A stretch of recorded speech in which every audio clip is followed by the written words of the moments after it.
Hello, good morning to most, good afternoon to others. I am your host, Jason Miles, here for another morning episode of This is Revolution Podcast. We are doing a special episode, and sometimes I don't want to pre-record and just do it live. And today is another one of those days. Before I bring in my co-host, just want to remind you that we'll be doing our regular 6 p.m. stream this evening with professor and political scientist Cedric Johnson. Well, we will discuss his recent non-site article on the work of Cedric Robinson, Black Marxism. Robinson's seminal work states, and I'm paraphrasing here, that Marx didn't understand race. So make sure to set your reminders for that. Click the bell so you're notified when we go live tonight at 6 p.m. Pacific, 8 p.m. Central, and 9 p.m. Eastern. If you live in Europe, I just don't know the names of all those damn time zones and how different they are. Also, if you dig these morning shows, let me know in the comments so we can do more of these. And also, if you really want to show your support, become a patron for as little as $3 a month or $30 for the year. You can make sure that TIR can continue this breakneck pace of shows. Speaking of shows, on April 17th, Ben Burgess and I will be back in my hometown of the San Francisco Bay Area for a live show. The El Rio at 6 p.m. Tickets at the door. Right now, we do not have a link as of yet, but as soon as we get one, I'll post it. I do kind of like the fact that you just got to show up. That's kind of cool. But before I bring in my co-host, who many of you have been questioning for some reason, assuming this person was in some sort of distress. They're not locked in a room. They've been fine the whole time. And they too want to chime in on thug maxing. I recently stumbled across a video on thug maxing. If you're unfamiliar, it's essentially a form of looks maxing, but specifically geared towards black men. In theory, anyone could attempt it, but if you're white, there's a good chance you'd end up looking like Jamie Kennedy in Malibu's Most Wanted. And let's be honest, that's just offensive. But beyond the absurdity, the trend itself is fascinating. It involves young black men consciously adopting an exaggerated persona, what mainstream culture imagines as the archetypal urban youth. The aesthetic and attitude lean into ignorance, aggression, and hypermasculinity, supposedly to attract women. In short, it's a curated performance of the big bad black stereotype. This is striking because for decades, hip-hop was rooted in a different ethos, keeping it real. Authenticity is paramount. Lying about your background, claiming street credibility you didn't earn was career suicide. Remember when In Living Color clowned Vanilla Ice after it came out that he wasn't actually from the mean streets of Miami, but rather a comfortable suburban part of Texas? That revelation just didn't make him a punchline. It tanked his credibility overnight. But today, faking it until you make it is not only tolerated in hip hop, but often celebrated. Now, it seems all you need is a grill, a few strategically flashed gang signs, and a mean-mugging rapper pose, and you're in. One night, you're a mild-mannered server at Olive Garden. The next, you're a scowling, gold-toothed anti-hero. And the social capital flows.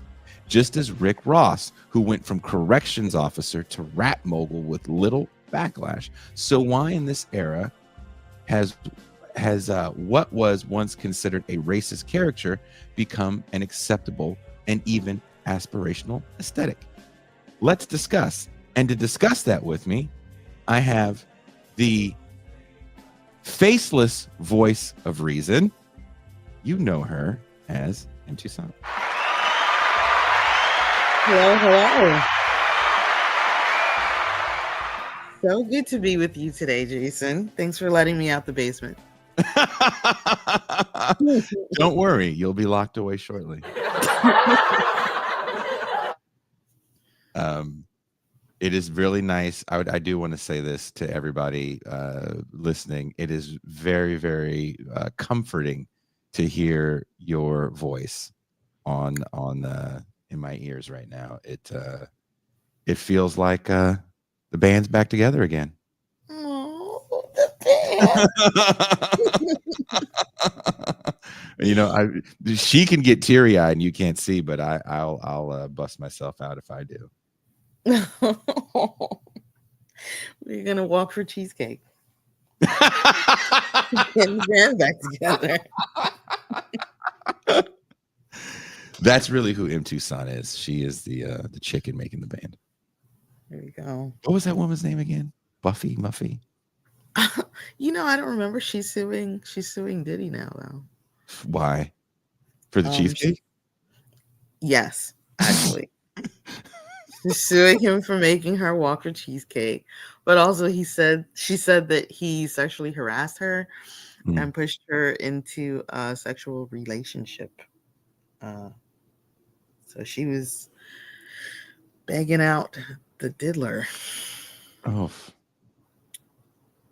There's so many things I want to say, but it's too early warning for me to just decide to cancel myself. But Yes. Now I showed you the Thug Maxing video, or did you find your own Thug Maxing video? I found you showed me the Thug Maxing video. I found other Thug Maxing videos that were like commenting on the video you showed me. Mm-hmm. The one you showed me was like a real wave. Like everybody wanted to reply to it like no, I'm for real hard.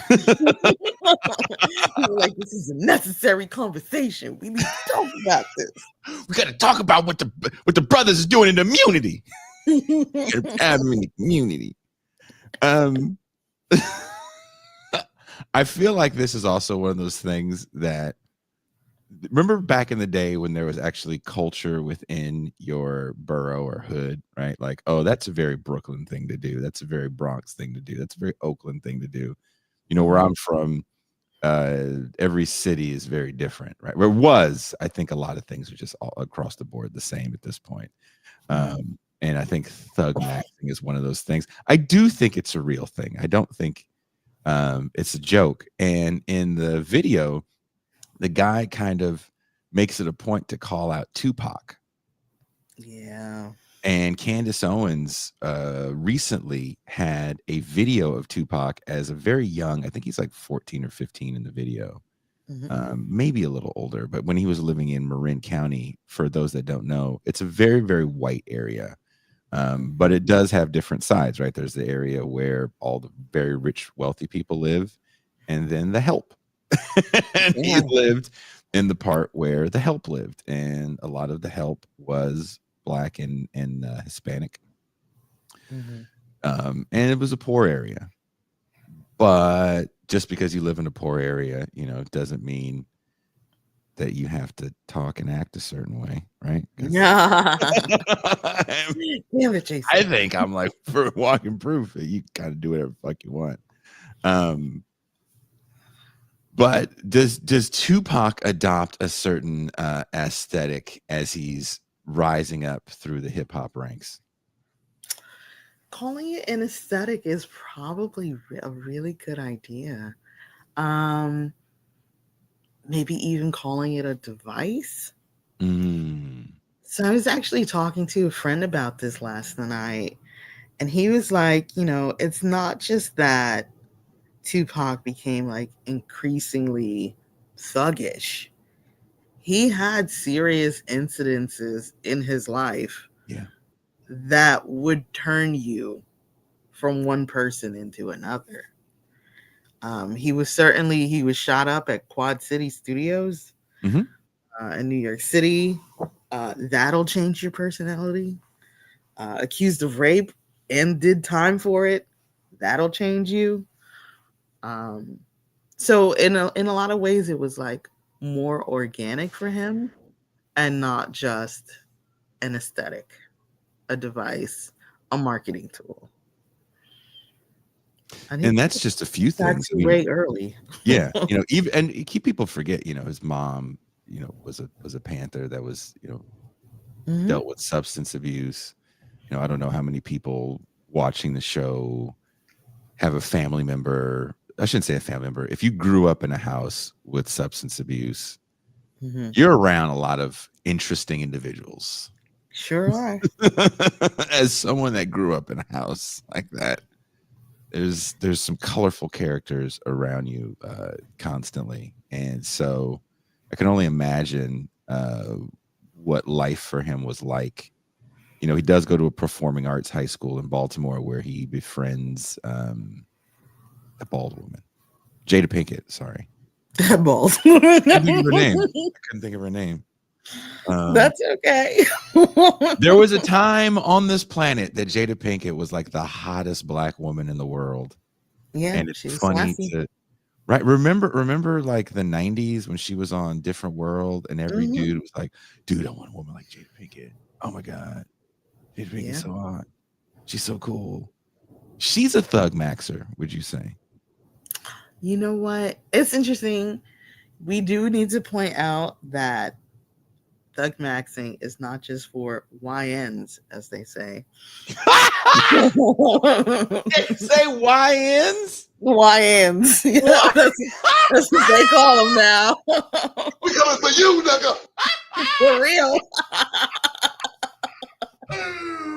Oh my God. Are you serious? Yeah, that's what they call them. Oh my. It's okay. It's so crass and to the point. Just keep going. Just keep going. Are we ONs? A bunch of ONs talking about YNs. OGNs. OG.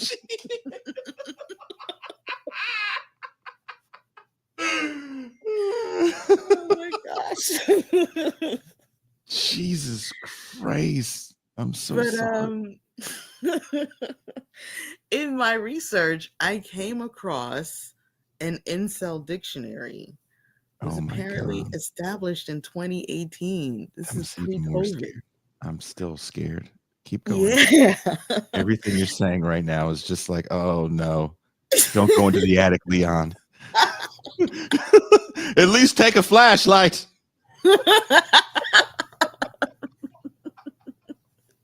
Don't go in that room.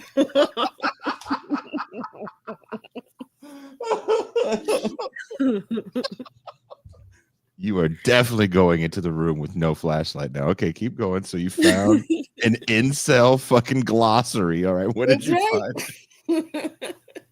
Incel Wiki. According to the Incels Wiki, thug maxing is a term used for white guys who try to emulate urban black guys in order to get laid. Thug maxers will adopt a ghetto style of dressing, speaking, and musical taste. These people can also be referred to as wiggers. When was the last time you heard the word wigger? 2005. And that's when I drew the line. I was like, you just want to say the N-word. That guy's not even white. That's Howard Hewitt.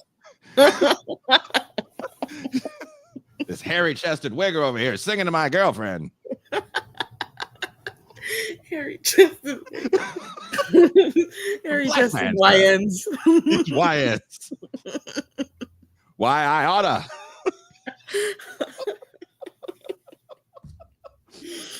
But see, according to this, white dudes can be I was gonna say YNs.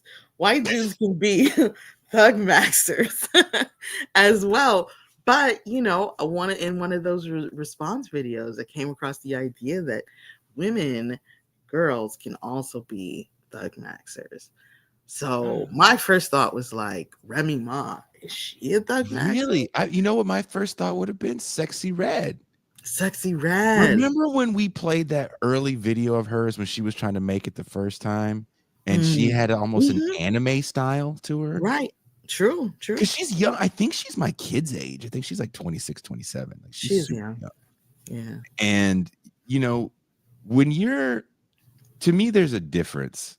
And it's an extremely fine line because I really don't buy the whole artiste shit sometimes. It's like, whatever. when you're trying to make it in the music business, you're going to adopt anything that you think is going to give you attention, especially in hip hop.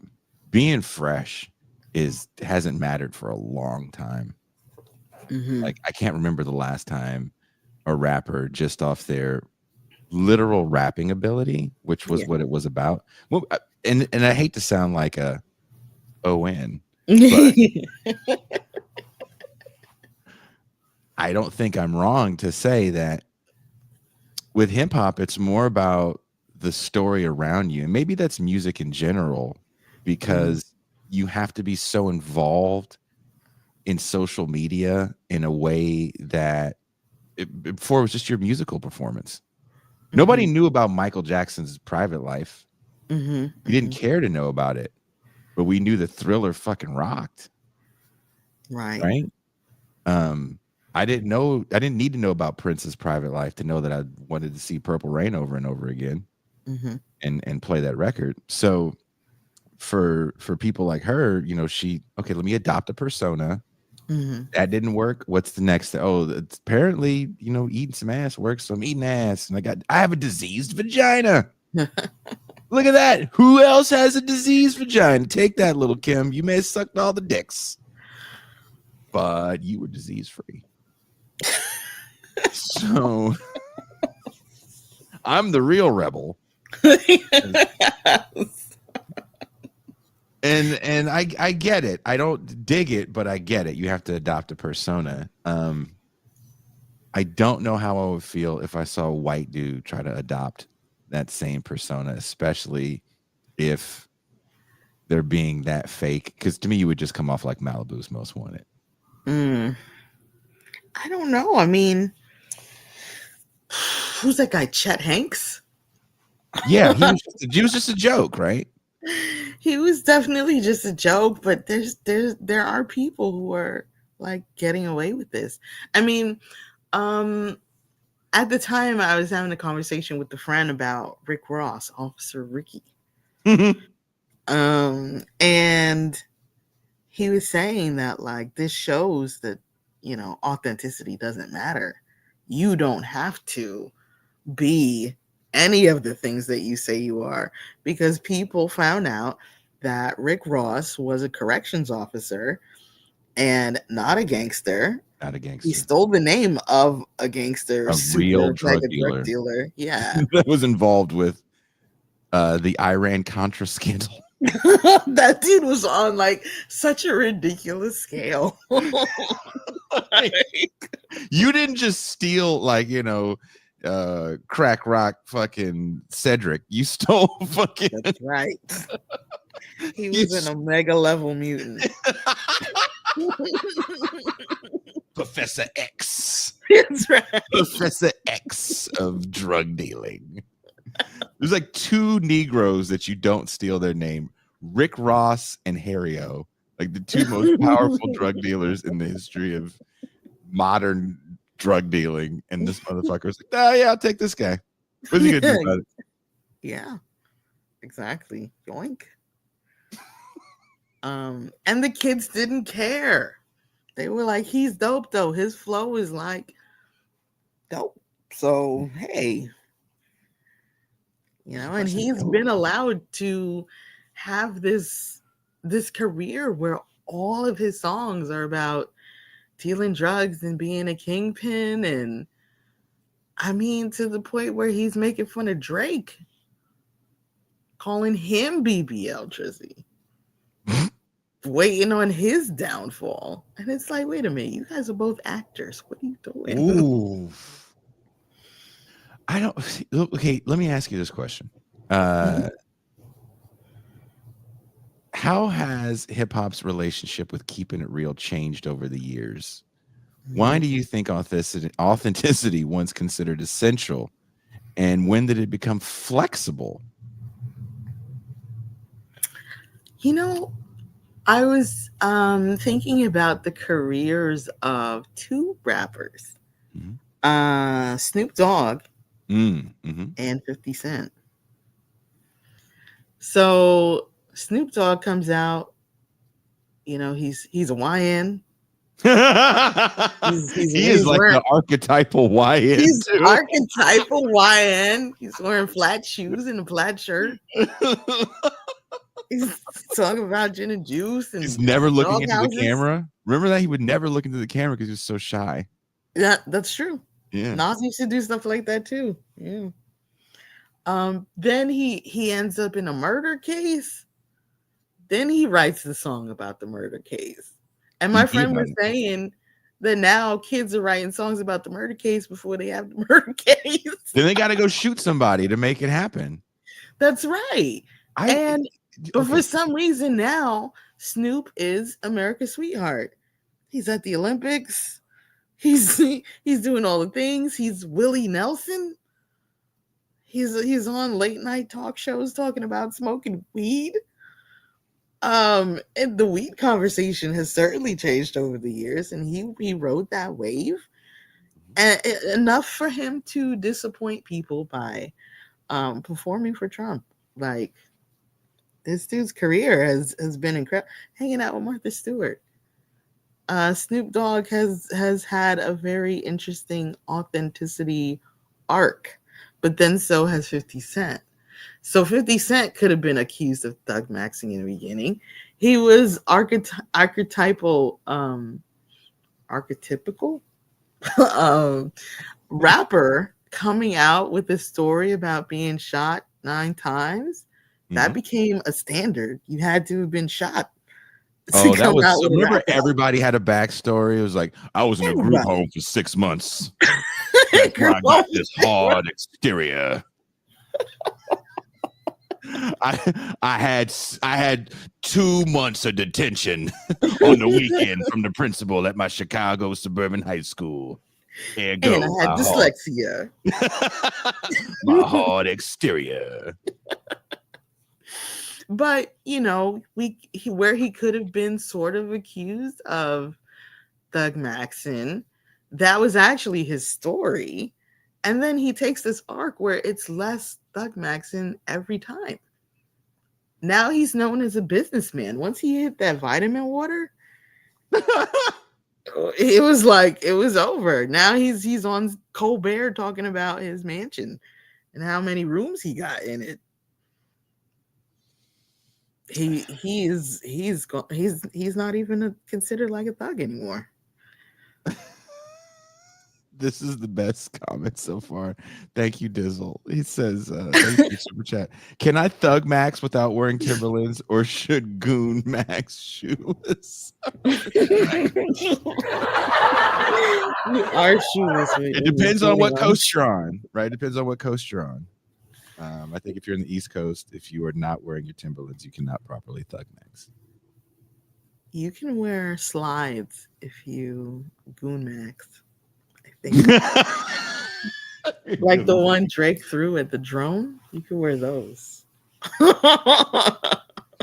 The thing about Snoop Dogg, and we said this a few maybe months ago on the show, I said he's been famous longer than he's been not famous. Absolutely. And people have to remember that man has done more for his community with his football leagues. And, his friendship with Martha Stewart isn't simply one out of some weird, they're both celebrities that live in the same area. It was because they've both done quote unquote time. Right. He did, I think, some county time, and of course she did some time in one of those federal prisons that have doors where you can leave, like Epstein stayed in. So they both did time. Again, I don't want to do either one of them's time. Right, for real. Because I'm gonna go, but I just fucking lied on my taxes. Like, nope, you gotta go in the butt pound prison. You've seen Oz, right, kid? In the middle. Here's your cellmate. His name is Adebisi. You get to ask him about his hat. Why it doesn't fall off. You guys have the same hat. I'm sure you'll get along just fine. Please stop crying.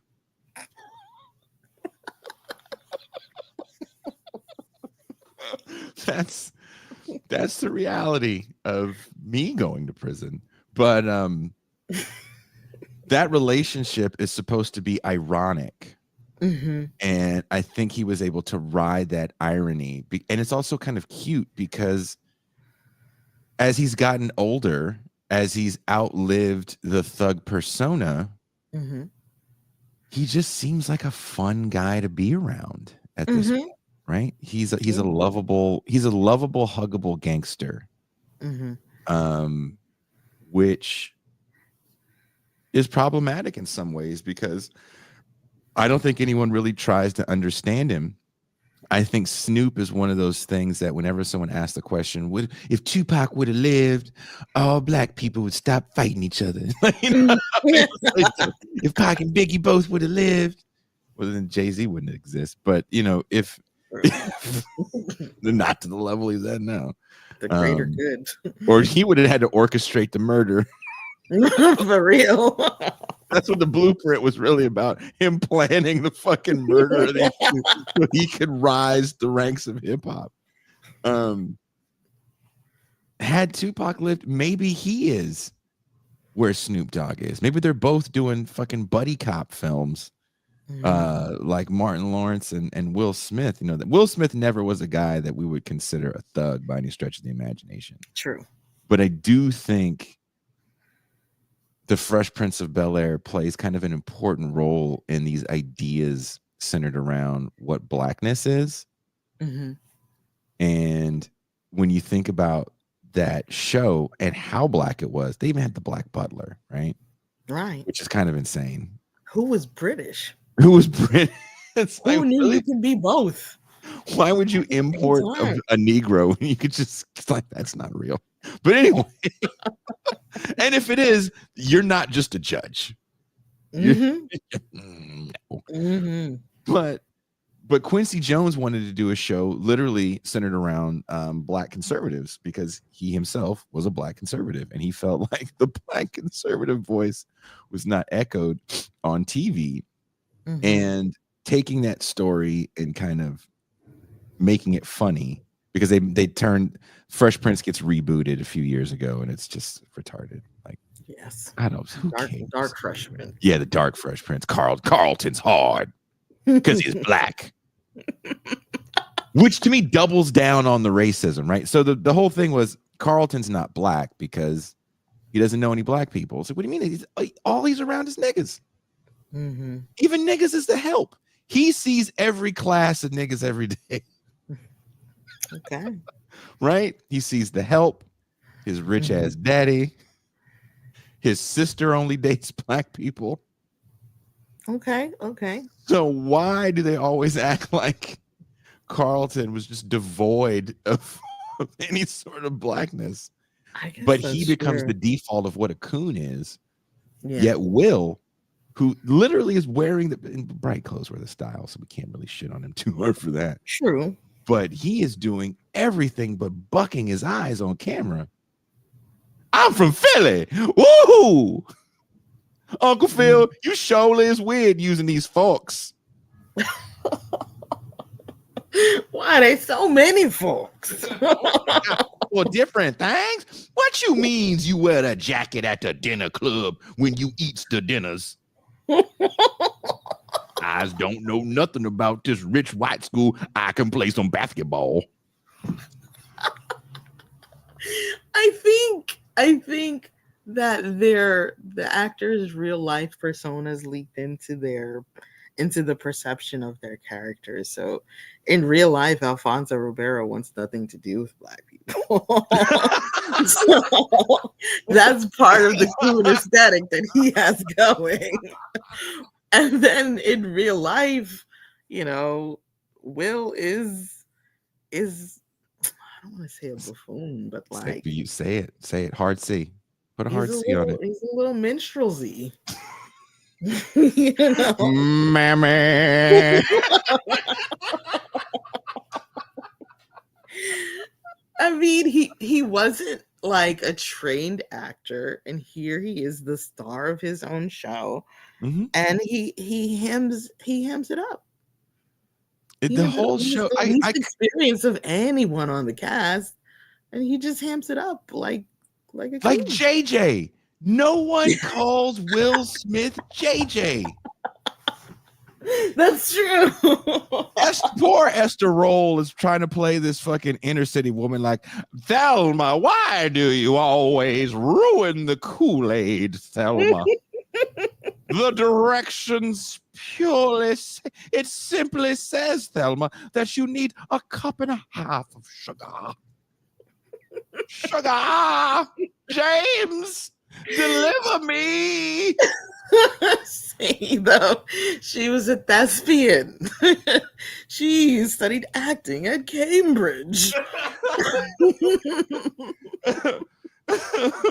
And here you have JJ, who probably doesn't have any previous acting experience, and suddenly he's Grease Lightning. Yeah, he was like we need one of those eye-bucking Negro comedians. Can you guys go down to the Comedy Store and find one of those? I believe they call them YNs.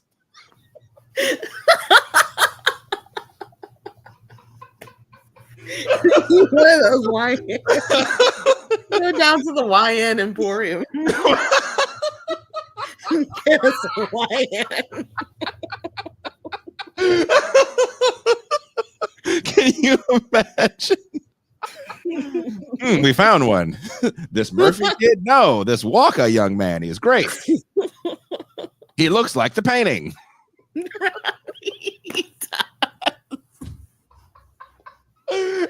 Fucking, I'm the prince of the ghetto. Dynamite. I thought he was and John Amos's face was not acting. Yeah, that was John Amos's face. Couldn't stand that nigga, man. Even Esther Roll was like, God damn, Esther. Oh my 40 years we've been trying to make it in this business, and this old jive talking nigga come up in here strutting and jiving and carry it on. And he making $25,000 an episode. I'm gonna go do Conan.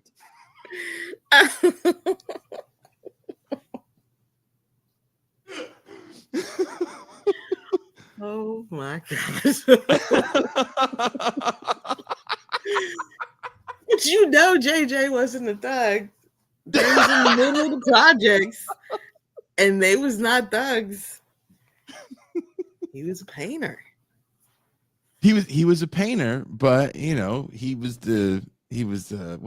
Rudolph Valentino of the ghetto, Dynamite.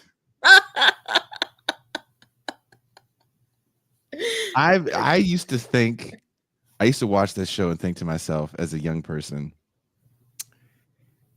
do I have to be like JJ for a girl to like me? Oh man. That's when I learned Hollywood is pretend. So that's an important point though. So in the original Thug Maxon video that you showed me, a lot of it wasn't even about rappers that much. It was about like regular dudes trying to get girls by Thug Maxon. And it's like, okay, listen, you don't want to go blame the girls. You don't want to blame the ladies because it's the dudes that are Thug Maxon. They're even dying over Thug Maxon. That's crazy. You got to talk to the dudes. Yeah. I mean, we play a lot of those because it's not just black people. No, it's not. And it's not just dudes either. We have to admit, Mexicans are ruining hip hop right now. Say again? Mexicans are ruining hip hop right now. Oh, stop.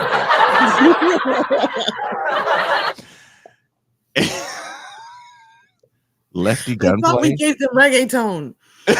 They wouldn't take it and just chill. They wouldn't take it and just chill. It's like you can do. Oh fuck! Considering the lineage of amazing Latin rappers, male and female, the destruction of the genre will be on the hands of their youth. I'm not serious all the way. Like this much serious. But when I saw that Lefty Gunplay dude, I was like, this guy is high. He's really high. And not on the weed. He's spun out of his mind. Protect this young man. He's going to hurt himself or somebody else. Who's that? Lefty Gunplay. He did a song with Kendrick. No, I've heard the name. Yeah. He's the cat with all the tattoos that he can't talk right because he's always spun. Damn. And he's got the gold teeth, so he sounds like he's sucking on a dick while he's talking. No. I sometimes it's like, oh Lord, it's like who listens to that and thinks it's cool? Rappers have become increasingly unintelligible over the past few years. Oh, they've taken mumble rap to new heights. Okay. How many times in the Champagne Room, and we can't do it on the main show, sadly. I will do it in the Champagne Room tonight because I did find more videos from that channel. How many times, Toussaint, did we hang out in the Champagne Room and it was just crap video after crap video? Remember, who was that guy? Wampini.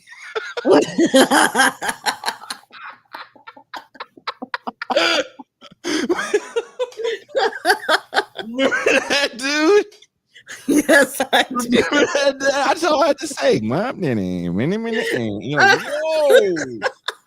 Why did you guys let him do this? That's not funny. He's gonna hurt himself. He's unsupervised. He needs an adult. His generic white t-shirt and light colored jeans. Situation is critical. Like, whoa. We have heard some atrocious rap music. And again, I'm here for it. I'm here for every shit bar. That's kind of the only rap music I like at this point.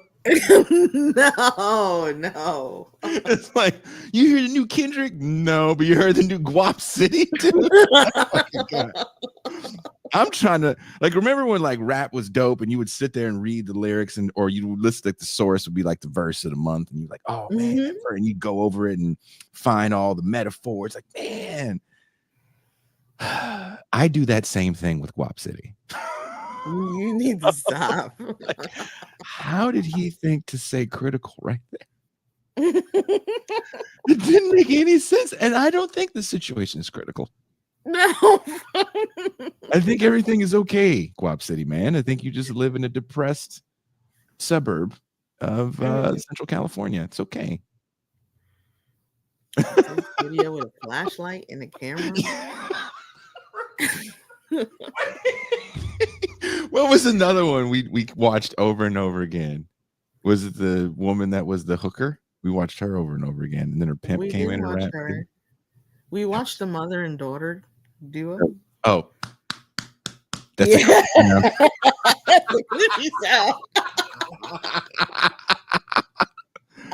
The coochie sound. We watched the mother-daughter coochie sound. Remember, we tried to break down what the mom was actually rapping about because we're like, we don't know what any of this. No idea. No idea. No idea at all. Someone asked, is B real Mexican? I believe so. Look, again, I said it earlier on the show. I said it earlier before I made the racist statement. There is a lineage of amazing Latin hip hop. Amazing rappers, dancers, artists, definitely producers, definitely DJs, radio personalities that help further the genre. I don't know what got lost in Gen Z where they were like, I think if you just act like you can't read and you're hyper violent to the point where you're just a gorilla, I think that's what people want to hear. I mean, according to the teachers, it's very possible that if they're Gen Z, they can't read. That's did I send you? I sent it in our group chat, right? The girl that is in UConn that can't read. Yeah. Oh. Yeah. No, dude, it's crazy. It's crazy. But I think that's one of the things that helps something like looks maxing and thug maxing and red pill and all of that stuff, all incel culture. I think that's one of the things that helps it take hold, this kind of illiteracy. And you talk to these dudes and they can't seem to really explain why they're doing what they're doing. They have a lot of myths in their mind about how particularly females, quote unquote females, act and what they want. And you know, incel culture is also known for being pretty intelligent. Like there's an intelligent contingent that comes up with the vocabulary and the graphs and the charts and the memes. But there's also a huge strain of just straight ignorance that runs through it, and that helps stuff like this take hold. It does. It is sad in a sense, because once you assume you know what every woman wants, it's like, maybe you're just a douche. You could be a douche, and it's not them. It's literally you. It's literally you being a douche. Like, it's not that they only want this kind of guy because this is the guy that gets all the girls. It's like, like, did you ever think that maybe you're kind of a shitty guy? Like, no, that never crossed your mind. It's also the girl that they want, and it's like, though they might act like all the girls are just like the girl that they want, this one ignorant girl who really likes quote unquote thugs. There was one of those IG Insta baddie ladies recently who said, I saw the Facebook post. It said she's not messing with any dudes that have less than 3 bodies. So I was like, is this a body count thing? Like, she doesn't want to mess with dudes that haven't slept with like less than 3 girls? No, she means kill people. He's not messing with a dude.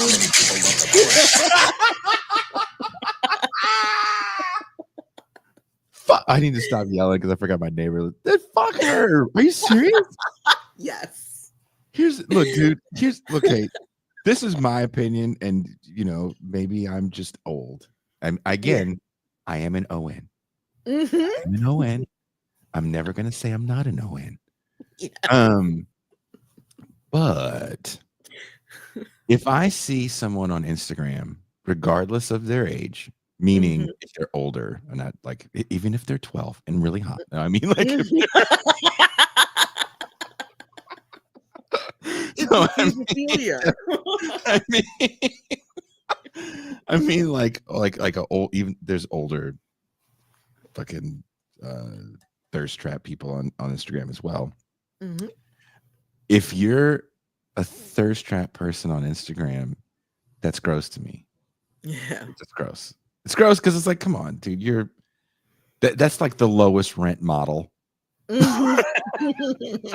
You're constantly sitting with you looking into your phone, looking into a mirror. Like, nothing about that person seems appealing to me.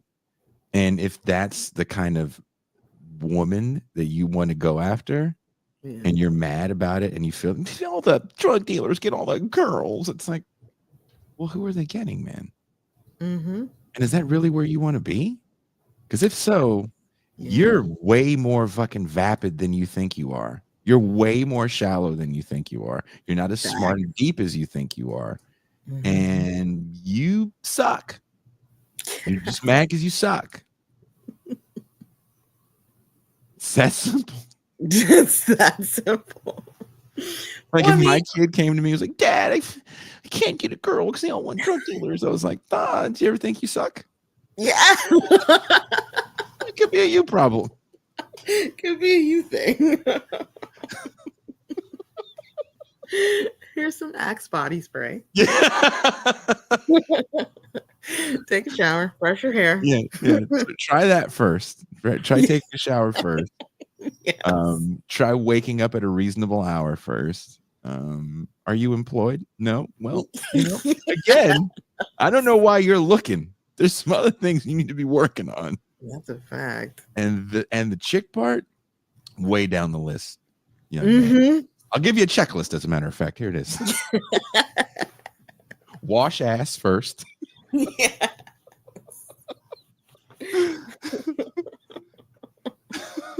You gotta explain to him that straight dudes can also wash their asses. Yeah. It's okay. I would be so hurt as a parent if my kids didn't understand that. Like, I would be devastated as a parent if my 21-year-old son was like, I had no idea. Fuck do you mean? Yeah. We gave you baths as a child. Right? It wasn't like you were caked up back then. No. Were you gay back then? Yeah, like, what the fuck, man? You're full of shit, dude. That's why I used to get mad at me. God, we have to put on all this lotion. Yeah, because you're little black children. Don't listen to your mom. She's a liar. Don't let your mom's ashy ways affect you, gorgeous chocolate children.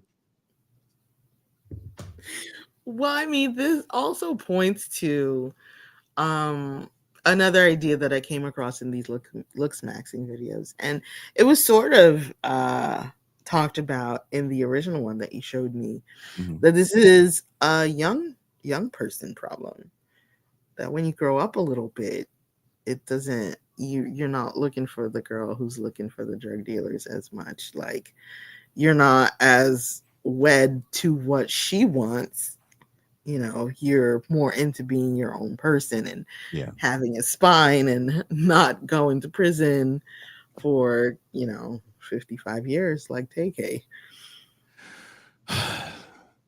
Yeah, I don't think young people also understand that, even a fight, a simple bar fight can put you behind bars for a long time. Stealing right now in California, they're throwing the book at you for stealing. There's a whole new bill, homeless prevention and retail theft, homeless prevention and retail theft law. Crazy, right? So it just, crime just doesn't pay. But yeah, you would hope people start to get older, and women as well, right? There is something about a bad boy when you're young that seems cool, just like there's something about a bad girl when you're young that seems cool. Now I'm like, I've literally told someone to their face, that's hot Cheeto behavior, man. I can't deal with that. I'm leaving now because I can't deal with your hot Cheeto behavior. If you eat hot Cheetos, you might, you might do some things that I don't want to deal with at 47. You know what I mean? What if she cooks with hot Cheetos? Oh, fuck. Your shit's fucked. You know what? She's hot, probably. She's probably very attractive.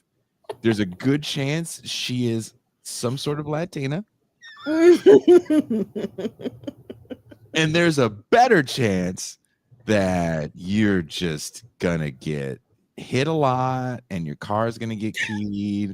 You're gonna lose your windows, man. Just keep them rolled down. Don't even bother rolling them up. It's raining. Yeah, but hot Cheetos, dude. She's cooking with them. And you think that shit's cute. You don't want a glowing orange drumstick? Basically, I took the Cheetos and I crushed them, I crushed them up. And then it's part of the batter, It would probably be great. And I'm like, this is wonderful. But can you put the gun down? I told you that I just went with Ben to our studio in Tijuana. You've been there, dear. I wasn't cheating. Also, put the baby down. Yeah. We can talk once you put both of those things down.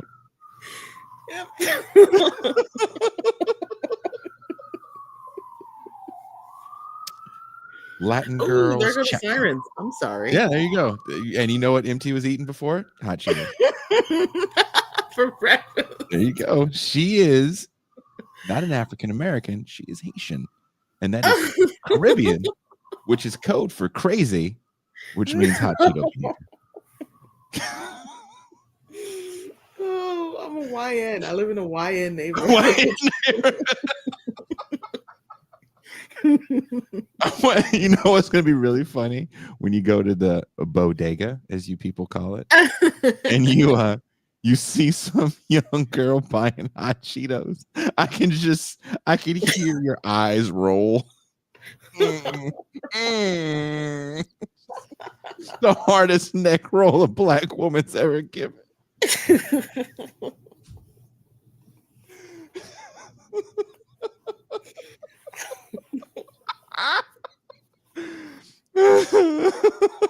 Oh my God.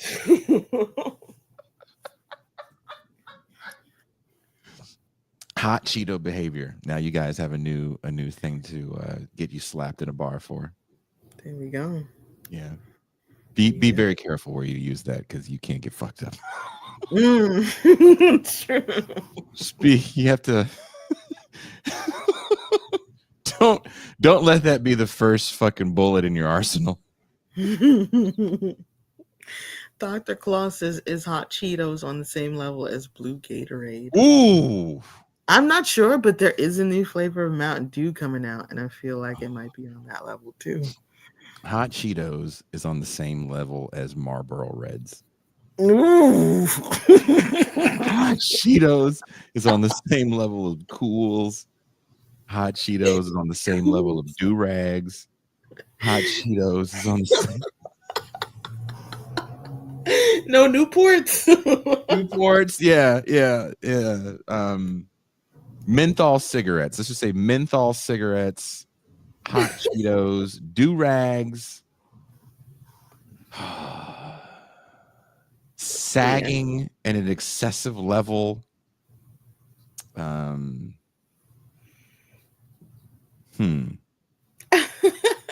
Did you see the Balenciaga jeans where they have like basketball shorts and then it's sagging and then they have the jeans? Don't say it. You said it. Dusty ass, is Thug maxing like Thug Lane? Nope. Nope. No. If Doug Lane is Thug maxing right now, that is the sign that you need to go to church, because the apocalypse is upon us. And it's just over. Kiss your loved ones, say goodbye, hope you get caught up in the rapture, talk to you on the other side. That's what happens. Oh, thank you so much. Bonnets. Everybody wears bonnets now. Look, you wear them because you are in your house 23 out of 24 hours, like you're on some kind of fucking lockdown. That's a fact. Sometimes more. And the prisoners getting more air than me. Let me out, boss.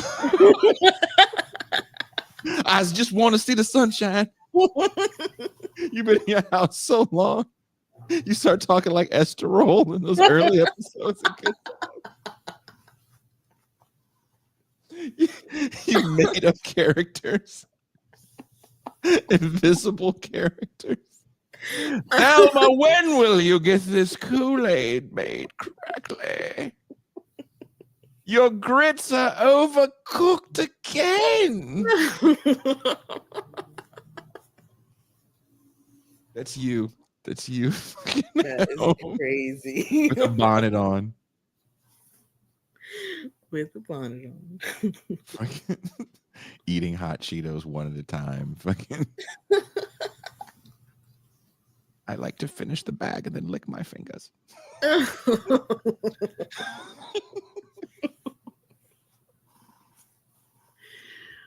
Strom says Doug Lane is Thug maxing.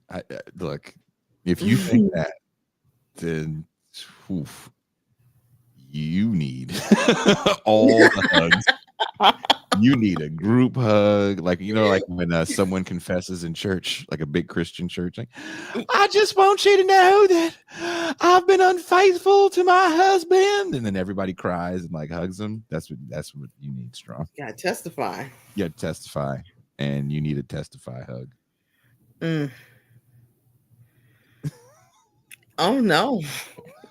Dizzle says the combo is hot Cheetos, Sprite, hoops with her name in it, and long ass nails. If she possesses all those things, first, you've taken a time machine to 1998. For real. If this woman is walking around now and she doesn't have a bad back, there's a problem. The Matrix just glitched on you. I feel like Sprite is kind of classy. You gotta rough that one up. Right. It's clear. A Jolt Cola. Jolt. Well, that's what he's talking about, right? Like, if you're doing all those things, you're gonna drink a Sprite because you're like, I don't like dark soda. Oh, word? Okay. That's the problem? Okay. Nice black eye you got there, Sharon. It's a little pinkies up though. Yeah. It's a little I'm better than you.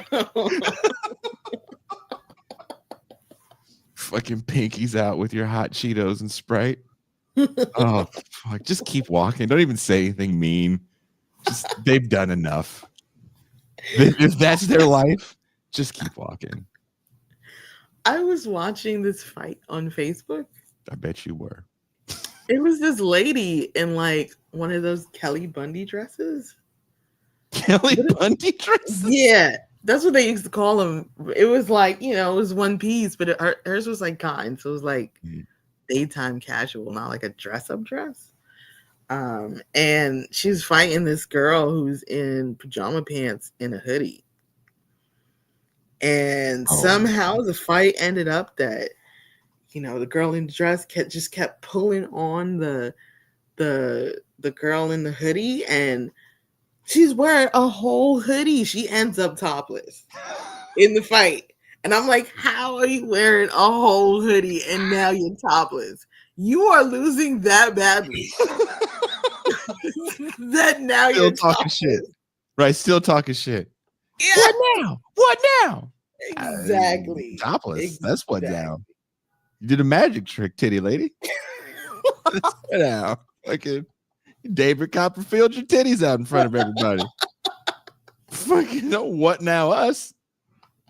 What now? Is we want to see the bottoms.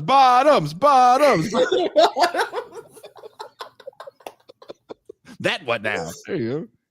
Fucking crazy. I think they were in front of a hair supply place or some kind of hair place. And then this person comes out and it's unclear if it's a dude or a woman. Somebody was like, no, that's her little brother. And somebody was like, no, that's her girlfriend. And she tried to break it up. But then in the middle of her trying to break it up, she switched. And she's like, you know what? Fight. Just fight then. Just fight then. And the girl was pulling down her hoodie and trying to make it like sit right again. She just ended up with her hoodie up again. And I'm just like, you shouldn't have let this light-skinned person go in and start the fight again. Either you walk away, right? Either you walk away. There's a lot of names you can call me. I'm gonna walk away, bitch, nigga, nigga. Walk away, little bitch, nigga. Yeah. Toodaloo, toodaloo. I'm not fighting. Fucking stupid. I gotta go to real prison with Adebisi. I gotta fucking get embarrassed on Instagram. I'm not fighting you. You can't win. Even if you win the fight, you don't win the fight. That's a fact. No. Toodaloo. Yep. Have a good one. Yes, Yep. yes. I'm all those things and more. Yeah, man. Your mama's a hoe, nigga. Do you know her? Sounds like you do. Have a good day, sir. You do. It sounds like your problem is with her, not me. I'm not trying to. No. Why would I do that? Why would I do that? She was thug maxing, and it just didn't work out in her favor. It's not gonna, dude. This shit does not work out for you. It is not the way to go. It's hard to tell a young person that, especially like now everything is videoed. Like you can walk, young people just be videoing themselves walking down the street. Like I'm walking, nigga, walking. And so like every part of their life has to be videoed. So if you're acting like an asshole and then someone gets mad and they want to fight, now you kind of have to fight. Like I get it. But at that point, one of your friends goes, I've stopped recording now. So you leave. It's okay. Yeah. You need the Toussaint in the crew. He goes, hey, I stopped recording, Silas. Silas. I mean, Scream Supreme. That's what you want. It's Scream Supreme. Sorry. I stopped recording. We can go now. Yeah. These gentlemen have weapons. I'm not trying to die for you. Sorry. Come on, Sai. These gentlemen have weapons. I ordered an Uber. Let's go.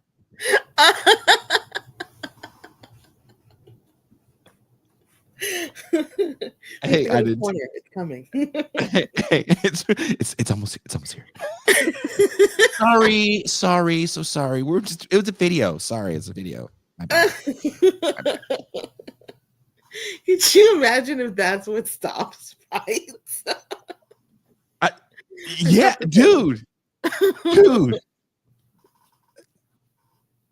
don't want to tell the story. I told it to somebody in real life. A real thing happened to me where I had to talk to someone to stop a fight, stop a stabbing. Ooh. Oh.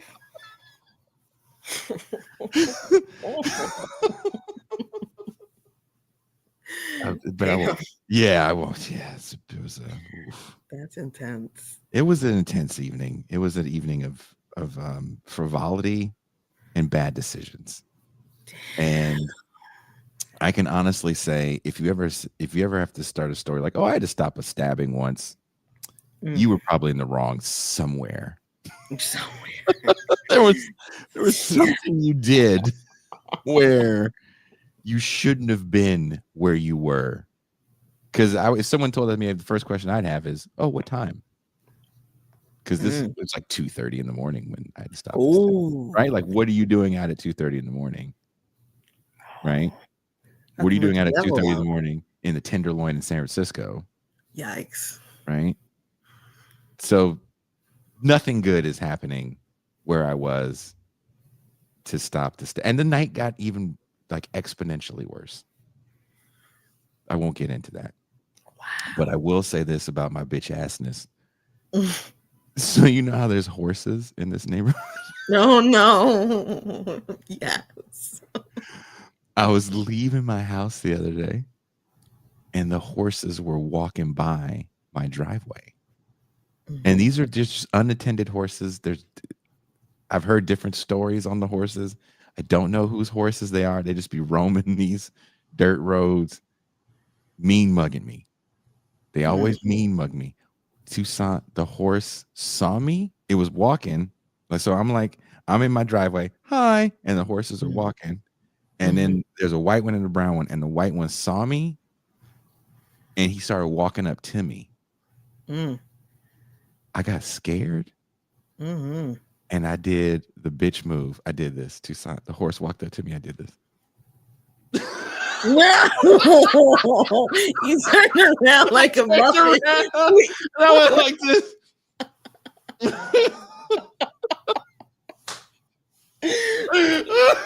Turn around like a muppet with your whole body. I did I was so scared. I was like, this horse, because he walked up. I've never seen a horse walk up like, fuck you looking at, nigga. And I was like, oh, nothing. Nothing. Nothing at all. I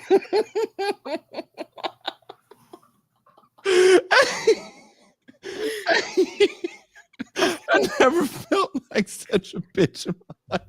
That's great. Because then the horse went like this. I thought so. Oh, hoe ass nigga.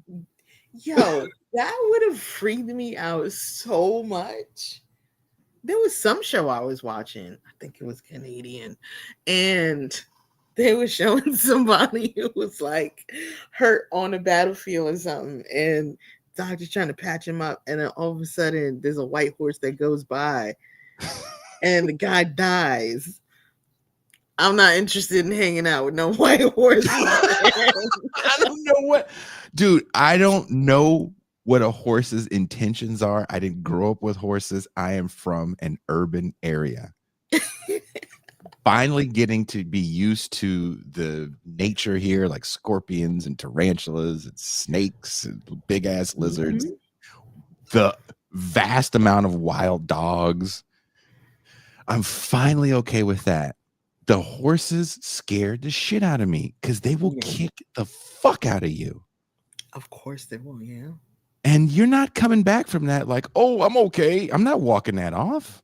I'm not trying to, have an intestine fall out of my butthole because a horse just went and kicked the shit out of me for shits and giggles. Apparently they don't like to step on people. Oh, that's all. Kick the shit out of me and then fucking leap over. Yeah. I don't know if he's standing up, what they're gonna do to you. Fucking, he walked up though. He had like a swagger to him too. He was just like, "Fuck you looking at?" I was not. And I did this too. I felt this made me feel more like a bitch too. So I went like this. Is it there? Is it going? Is it going? Terrifying. Absolutely terrifying. They don't have, they're wild horses. Wild horses. Right? People write songs about them. Patti Smith. Maybe she is from here. I don't know, but that horse thug maxed on me and it won. Damn. It's like the rats in New York City when you came here. They thug maxed on you. The rats. The neighbor's like, is Michael Jackson downstairs? Oh! You shrieked like Homer Simpson. Like, whoa. Didn't know Jason could hit those notes. The fear I had whenever one of those massive rodents ran by my feet. You got all of us scared when you said it ran by your feet. Everybody put their feet up. But you were the only one screaming. In my mind, this is what I sounded like. Ooh, oh, whoa, whoa, another one. But in reality,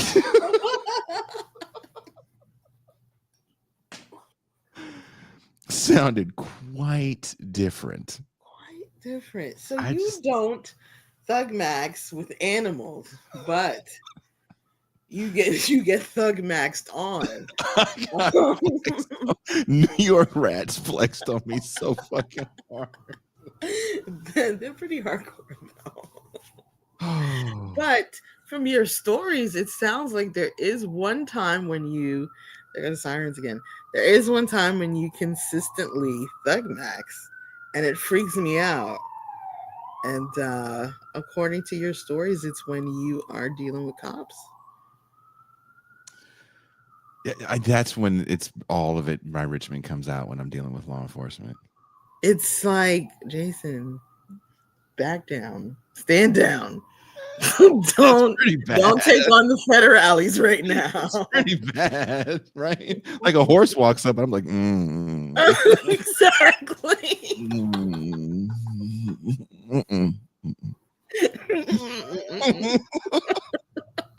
Cops walk up, I'm Ice Cube.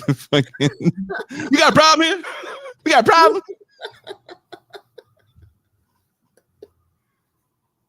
I don't like bullies. Yeah. And there's something about the average person doesn't want trouble because trouble comes with consequences. right? Mhm. So the average person talks shit in a bar or whatever. They just want to talk shit in a bar. Most people don't want to fight. And are you going to fight to look cool, or are you fighting to survive? Mhm. And those are two different instincts. And I don't know what the other man's instincts are. I don't know his intentions or her. I don't, women are crazy. I don't know their intentions, right? Yeah. So I have to fight to survive. I'd rather not put my mind in that mode because I don't know. I don't want to sound like I'm like some badass, but I'm not afraid to grab a bottle and hit somebody with it. Mm. But you're gonna go to prison for that. You can kill Yes, somebody for yeah. that. Absolutely. So you know what I'd rather do? Just walk away. Yeah. Law enforcement, on the other hand, they're not just trying to call you a bitch and that's their day. They just fuck with you. Mm-hmm. And they're gonna fuck with you, and it's fun. It's fun to embarrass you in this way where it's all semantics. Like, well, I'm just doing my job. It's like, no, you're not. No, you're Right. not. You're just fucking with me because you want to fuck with me because you can fuck with me. I'm fuck withable. Right. And I don't dig that. And that's when I lose my shit. I always lose my shit. Yeah, it was bad at the border that time going to Kuba's wedding. Like the border guard. Yeah, it was bad. It was bad. I don't know. It really upsets me. I don't know if you're the same way. No, I am not. I am not the same way.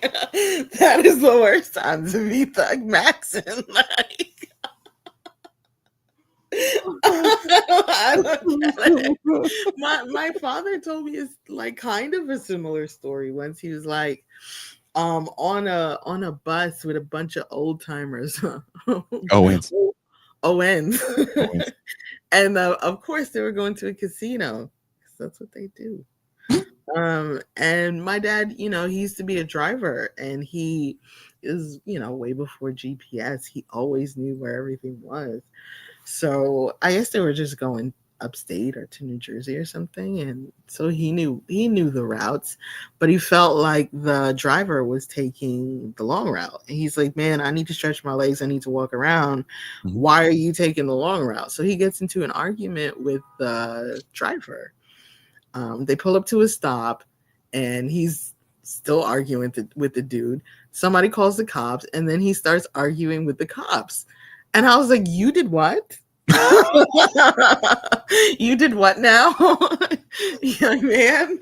I mean, it's one thing for a parent, like you see in the news, these black moms are like, I had to give my son the talk. I had to sit him down and talk to him about talking to the cops. And I'm like, why am I your daughter and I have to give you the talk? You do not need to be talking to the cops in this way. What are you doing? I had to give my son the talk. What talk was that? Like sex? Oh no, we never talk about that. Never. He doesn't know anything about that. Yeah, he doesn't know what a condom is or his dick. He's fine. But cops, that's the real talk.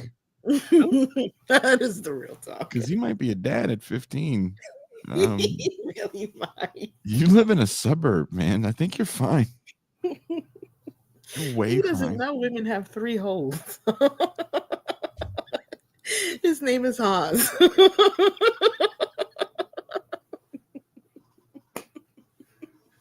What do you mean babies don't come out of your navel? Mom. That's the problem with Thug Maxing. These parents are giving their kids the wrong talks. That's right. They don't want to talk to their kids about drugs, alcohol, or sex, but they definitely want to be like, and Levantius, one day.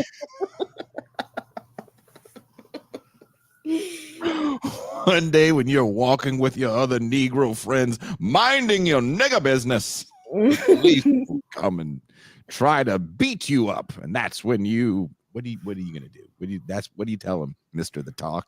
You just curl into a ball, son. That's right. Obey and curl into a ball and take that ass whooping with dignity. If you're in a car, keep your hands at 10 and 2.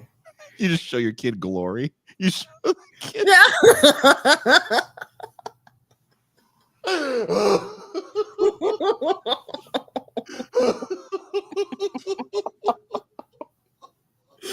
You still don't know where babies come from, but you showed him glory. He showed him glory. And the kid just, his hands is 10 and 2 in a tear. And the tear. Cop's like, I just wanted you to know that you have a flat tire. I don't know why this kid's crying.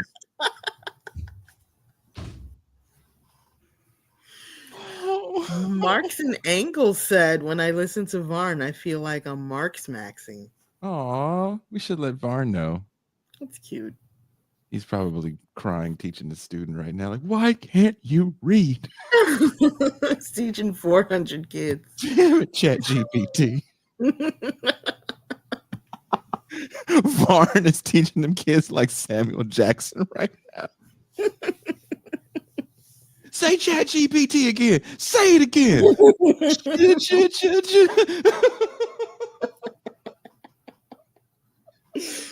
He is a bat. He's like, they used to call me Crazy Joe. Crazy Varn. Now they call me Batman.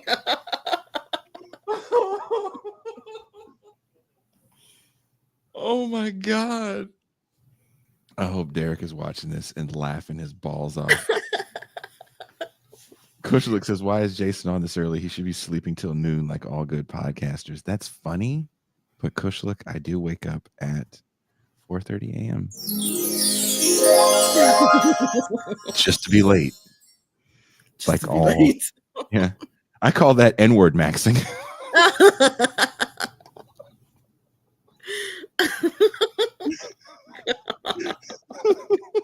You ON maxing. I'm ON. Varn is the white Samuel Jackson. Can you guys just bombard Varn's stream by calling him the white Sam Jackson? We won't say anything about it in our group chat, and just want to sit there and be like, guys.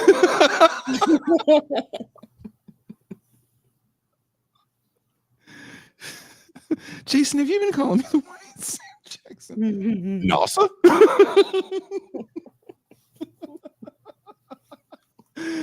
Virtuoso says you're mad militant if you're awake at 4:30 a.m.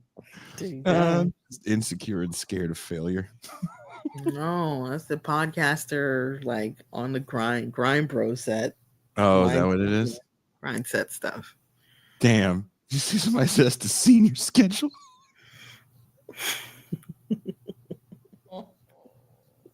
It's the what? The senior schedule. How old people just be getting up early for no reason. I thought you said the semen schedule. Oh, I would not put it past these grind set bros to come up with a semen schedule. Dude, that's part of the workout. It was like, oh, you forgot your lower half, you have better fucking semen production. I was like, word. I was doing squats like a motherfucker. Oh, my ass is on the back of my neck right now.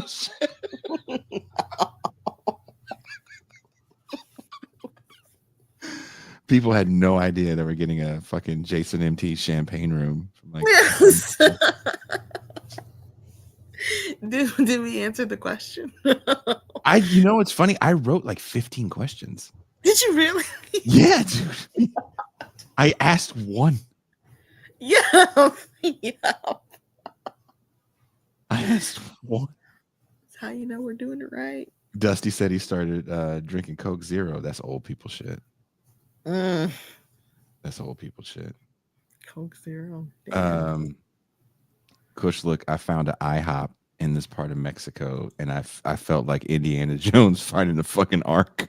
Are you serious? I was like, I'm like shaking Shaka Connie. Connie, there's an IHOP. You found an IHOP. It's your replacement for Denny's. I was fucking dancing around this fucking strip mall like a Lionel Richie video. We're going to party.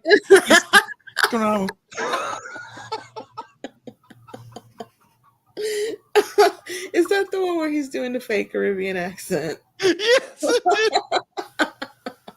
Why is that acceptable? By the way, I am wearing my Lionel Richie shirt. Oh my god, why? This was $2 in TJ. They had all this black shit. And I was like, why do you guys have all this black shit? They had black shit that I'm like, this is hardcore nigga shit you guys got. This is like Whitney Houston throwback shirts, Lionel Richie tees, Commodores hoodies. This is some next level. You know, I can't just go to the mall in America and find a Luther Vandross fucking tank top, but I can in Tijuana. So if I ever meet Nicole Richie, I want to be wearing a Lionel Richie shirt. I met Nicole Richie and she is fucking adorable and so sweet. Is she really? Yeah, it makes you mad because you're just waiting for her to be a cunt. She's just not. She's extremely tiny. She and Paris had such bad press back in the day. Yeah, I still don't want to meet Paris. Yeah. I met Nicole Richie with her husband, and I think they had a kid when I worked for GABA. And her husband's also a tiny man. I don't know if they're still together. Really? She was with that Lifestyles and the Rich and the Charlotte. Yeah. Fuck, you said the name. I'm so mad I remember the song. Yeah. He was actually kind of, again, I like there's people I met on that tour. I was like, oh, I kind of wanted you to suck. Yeah. Those two brothers, they just were like, look, it's like ducks to water once they got a little bit of fame. Like, we stay in here forever. Yeah. Forever? They really, it's like, why would we leave here? We grew up poor.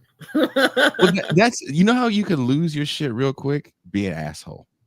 Yeah, that's like true. watching that DeBarge.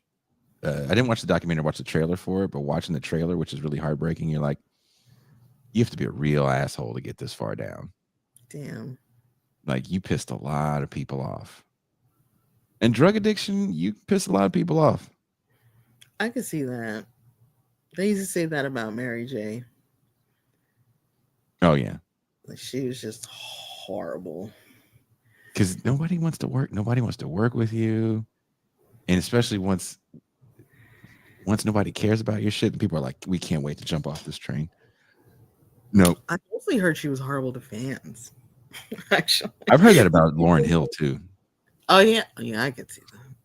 But I actually hung out with her tour manager once, and he spoke quite highly of her. I've never met her. Mm-hmm. I would like to meet her because I have so many questions. First question is, you ask none of them. I'll be like, hey, Lauryn Hill, great to meet you. Had a massive crush on you. Still kind of do. Even with Miss Hill, sir. Miss Hill. Can I just say your performance in Sister Act 2 carried the movie? She gonna be late to answering your question. Did you really say that thing about white people, Lauryn Hill? I just want to know. Because you wrote every white woman's anthem in 1998. You had an album full of white girl anthems before Kelly Clarkson. You jogged so Kelly Clarkson could run.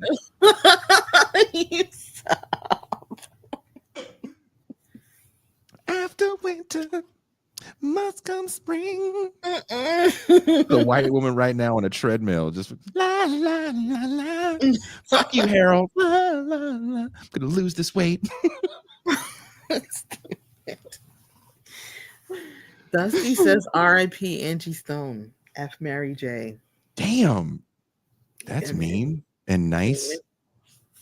I was shocked Angie Stone died because she died right after David Johansen died.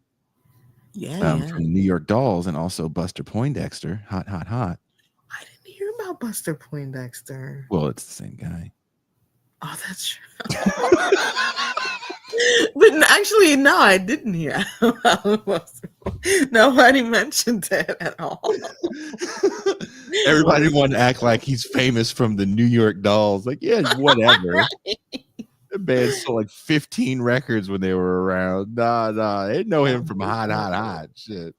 Foundational band. I mean, they made jokes about that song on The Office. Yeah. He was a character. Yeah, remember he was in Scrooged? Was he? Yeah, he's the first ghost he meets, I believe. Oh wow. Yeah. It's cool. Yeah, man. So he passed, Angie Stone passed. Roy Ayers died last night. Really? Sunshine. Dun, dun, dun, Yeah, dun, eyes dun, out dun. for Roy Ayers. Wow. Someone else passed away too, because I was like, this is a rough week. Michelle Trachtenberg. I didn't really know her, but yeah. 39. Gene Hackman passed away with his wife and dog. Carbon monoxide. I thought they said there was no carbon monoxide. Is it carbon monoxide? Well, maybe the story's changed, but yeah.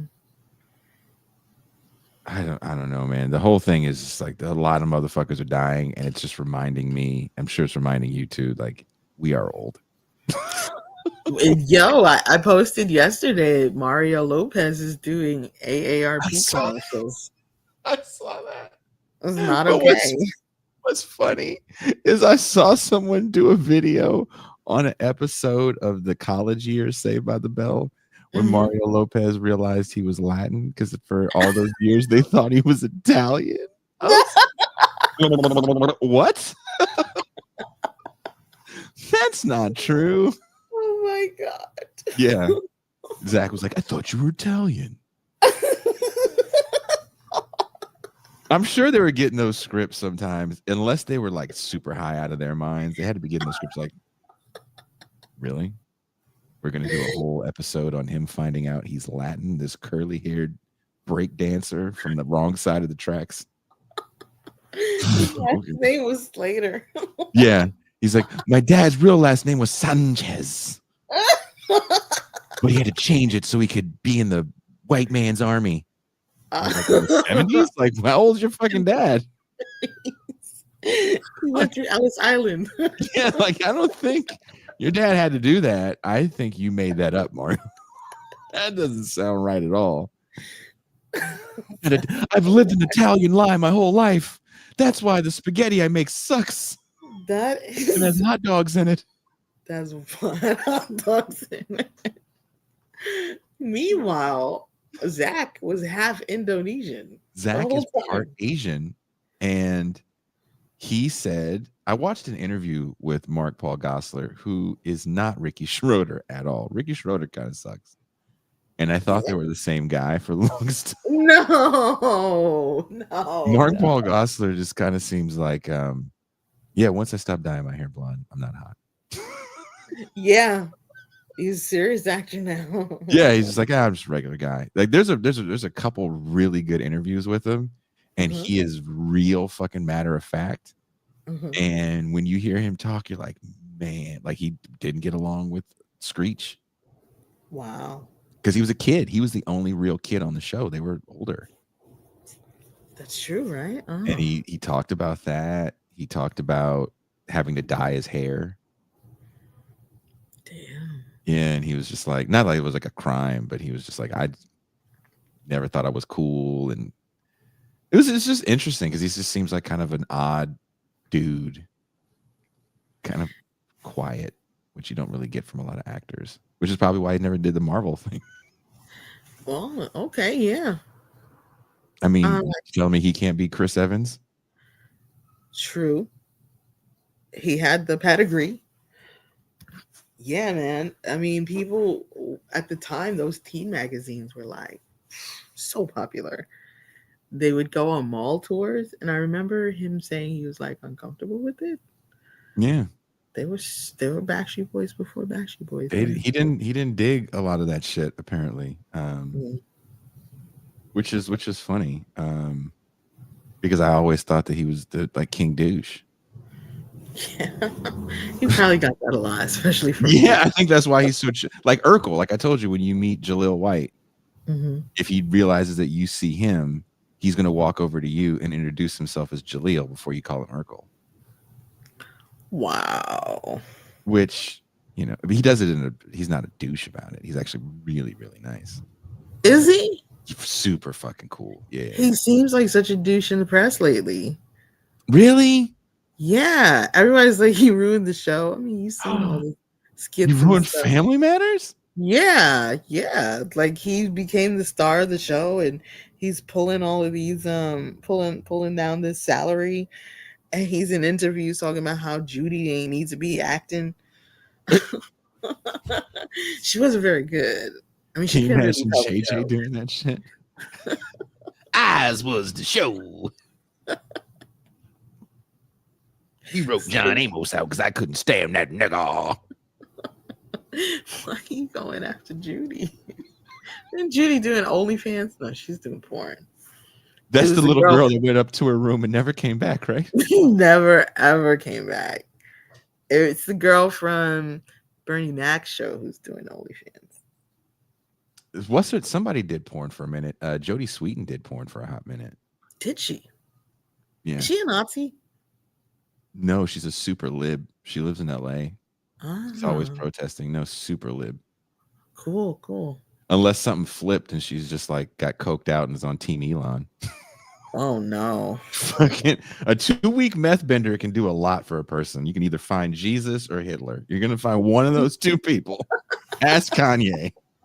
I found both. Right? You can methamphetamine is it's just a horrible drug that will help you find the wrong people all the time. And the laughing gas from the dentist. Ask all those people that were fucking with Charles Manson. They were fucking spun out of their minds, high on LSD and everything else. You're gonna find the wrong guy every time. Every time.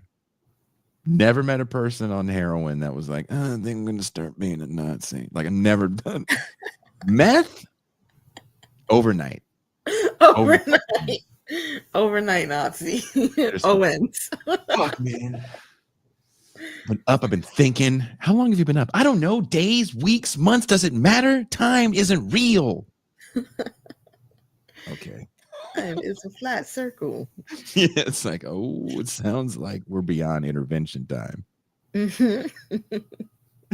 Prairie Fire says, after my meth bender, I found Jason. If you are using methamphetamine and watching this show, this will destroy your high quicker than anything else. Is that the drug where you would be taking apart your computer instead of watching this show? You would be taking apart everything. If you're on meth and listening to this in the background, you are insufferable to your friends. Dear friend. Which says a lot because your meth friends are just equally as insufferable in general. So if you're that bad, there's like, dude, we don't want to hear anymore about Pog Chaser MLK. Oh. Meth is like way intense. Like when you stay up that long, you're gonna say some wild shit. I've seen people I've seen two things happen. I've seen people do some amazing projects. All right. Like, oh wow, you built that guitar from scratch in a day. You rebuilt the Wright brothers' first plane. That's really cool. Like, I remember a friend gave us this big machine that allowed you to print on t-shirts and signs and everything, and we thought we were going to have this cool t-shirt print thing, but it was too big to fit through the doorway because also the studio wasn't built to code, so like some doorways were really wide, some were like this. It's like fucking Willy Wonka's house. The reason why I have all those keys is because I needed 4 keys to get to my front door. Jesus. Just different, yeah. But anyway, so we had come back pretty late, like the studio was closed, but there was still some of the guys around. And we're like, hey man, if we can't get it through, maybe we have to go this way and this way. And they're like, oh, we'll just take it apart. We're like, this is kind of a difficult machine to No, man. That's fine, we got time.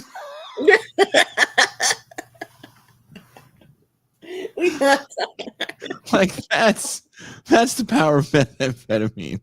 At 2 a.m., You're going to take apart this very complex, massive machine. Another man's going to stand guard with the 45.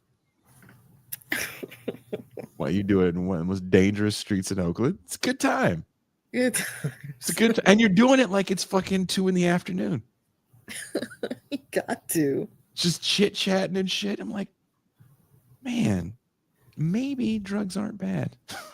Maybe I'm the bad one.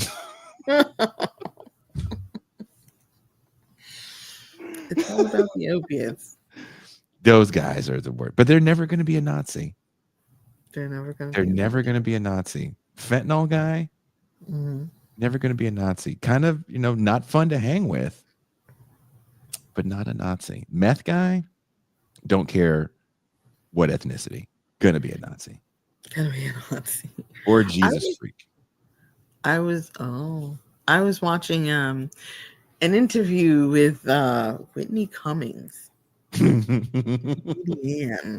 Whitney Cummings, and she was talking about how there was a weird raccoon in her backyard, and so she calls animal control, and she's like, "There's a weird raccoon in my backyard, walking around and stuff." And she was like, "Animal control was like, yeah, they be doing that." They be walking around and stuff. She's like, "That's not what I mean." It's acting weird. The raccoon is not casing your house, man. Hey, bitch, home. She home. And she was like, the animal control person was like, "Okay, well, like, don't like touch it or anything." And she's like, a lot of the animals in the area might be acting weird, and you definitely shouldn't touch them because there's fentanyl in the water around here. People flush their fentanyl and their opiates, and it ends up in the groundwater, and the animals get it. What Joe Rogan ass fucking animal control person was she talking to? Because that's not true. She was like, "They be doing that." That is not true. Yeah, we have studies that show. No, you don't. Who's flushing their drugs? Nope. Yeah, I don't know. I called animal control. This is a bit because that's not real. You think it's a bit okay, right? Unless it started like this. So me and my friends thought that the Coke we bought was cut with too much meth because we did like 3 rails and we just were chewing our faces off, and this raccoon was walking around. So I called animal control because that's what you do when you've been up for a day and a half. And then they told me this Joe Rogan-esque story about people wasting their drugs. Fuck out of here with that shit. I was like, "Is it one of those, the cops are coming, let me flush the drugs"? Yeah, no. Yeah, everybody is Henry Hill. The cops are always coming. The cops are always coming. You know what people do when the cops are coming? Shove it up their ass or down their throat. There you go. Not too many people. You know who waste drugs? People that watch movies. Yeah. Yeah. Now I know what you would do if the cops were coming. Oh no, the cops are coming. Well, just fucking chill out. They don't know where anything is. Even Young Thug said, "I put that crack in my crack," so he wasn't gonna flush it. They call it keistering. Mm. It is, or you swallow it. Yeah, because you're gonna shit it out, and then you have currency. Who the fuck is movies have taught? I watched someone put the Boondocks up on YouTube, and they figured out how to do it without it getting taken down. And I'm like, you're a brilliant person. And they put the episode where Thugnificent was trying to sell crack, and he think Thug Maxing. I just happened. I was like, I'm gonna watch this one thing before I go to sleep. I'm making a peanut butter and jelly sandwich. Started making my own jelly, by the way. Oh my god. Artisanal Mexican Artisanal jelly. Not even jam, jelly. Like straight up. I made my own jelly. Jam? No, jelly. Get it right, please. Thank you. And as I'm trying out this fucking artisanal Doc cherry jelly. Most single man shit in the history of single man. I don't want to waste the time of jam making, but this jelly construction is really efficient. But they don't tell you the episode name or anything. It's not in any order of the shows. It's just random episodes of the Boondocks, and it plays for a few hours. And I hit play, and it was the episode where Thugnificent loses all his money and has to sell drugs. And if you remember, he sold crack, but he didn't know how to make it. So he goes, there's got to be a rap song where they describe it. And they started listing all these rap songs. He goes, but they don't tell you the actual way to do it. He's Pyrex and fish scales. Yeah, he didn't know. So he goes, just go to Wikipedia. So they went to Wikipedia. And that's when he burnt the crack, right? He was selling the burnt crack. Oh man. Someone says they're called preserves, Jason. Preserves. Whose first idea is to shove it up their ass rather than their mouth?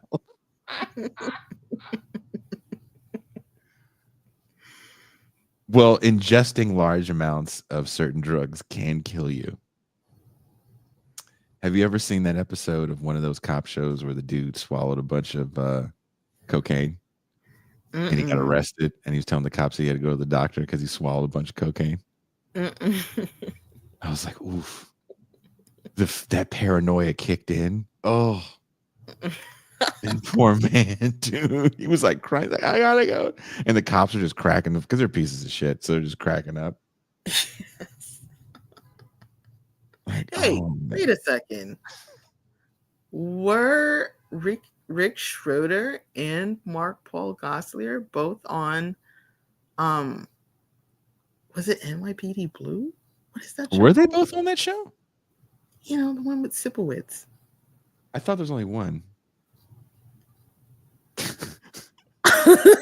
Random. That was only there can be only one. It's like how did you confuse them? And then I was like, wait, were they both on that show?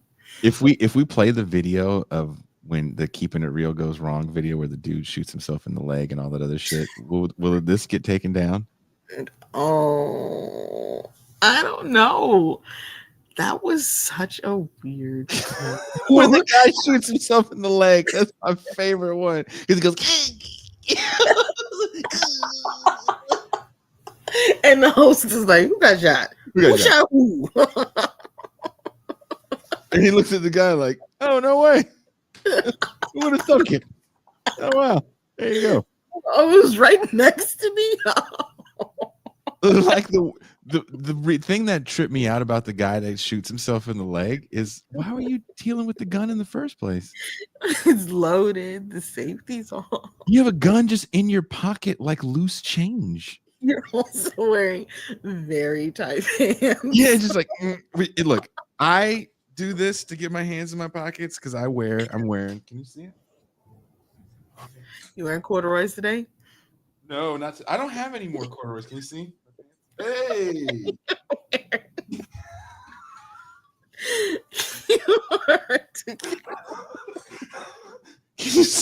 Can you see them? They're Commuters by Levi's. I would, if you have a gun, like they make, you could buy a gun holster here. You can buy a holster for your cell phone. Yeah.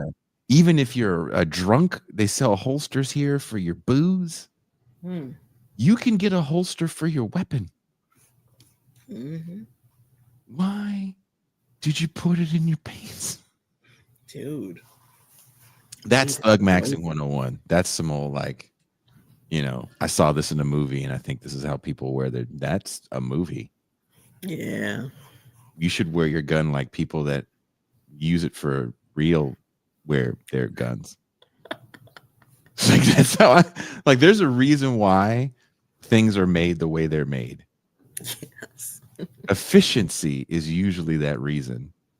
Like, you ever watch those videos and you find out like, oh, that's why there's a hole in the thing. So when you pour it in, it's like, right? Like there's a reason for everything. And then when you flush the toilet, that goes up, and then this opens up, and okay. Oh, wow, I would have thought. Oh. On the back of my toothbrush for my tongue. Oh, wow. Design is wonderful. Yeah. Like, guns they make things for guns so you can be safe and efficient. I mean, I don't know. They say that like YNs are not in like gun culture. It's almost as if somebody puts a gun in their hands and they're automatically supposed to know how to use it. Like, there's stuff you need to learn, bro. Oh, think of your gun and your penis the same way. It's not like you just know how to use it at first. Hey man, you can't tell some dudes they don't know how to use them. So I mean, my kid was peeing all over the place. Like, whoa, hold on this thing. Oh. Whoa. Why does one think a gun is just automatically, I'm black, therefore? This is in my ancestral lineage. I know how to use a gun. There's some dumb nigga making a video right now. Like, niggas and guns shouldn't be negative because the first gun manufacturer, Leon Johnson, 1715. All these niggas with these videos. Black people are the real originators of punk rock. I'm like, really? I don't know if that's true, and I don't care. How's that sound? I don't care. Dexter Poindexter was the real originator of punk rock. That's what we're gonna start just making shit up. He wasn't not.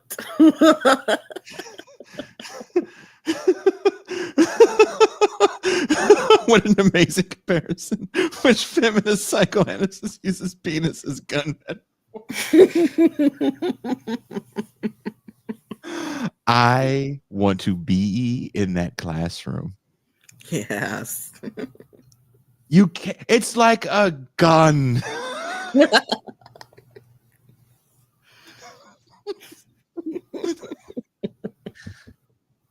fired. Yes. Ben Burgess, you're fired. You're fired. That's not philosophy. Put that on here. Look, I'm gonna do it. I'm gonna do it, Tucson. I'm gonna play the video. It's funny. Oh. I think it's not the Thug Maxing video because that's just me. I'm gonna play the video, which I think is when Thug Maxing goes wrong, pretty much. Which is the one. Can you hear me? Yes. Okay. I didn't know if I paused. Since I'm having Wi-Fi problems.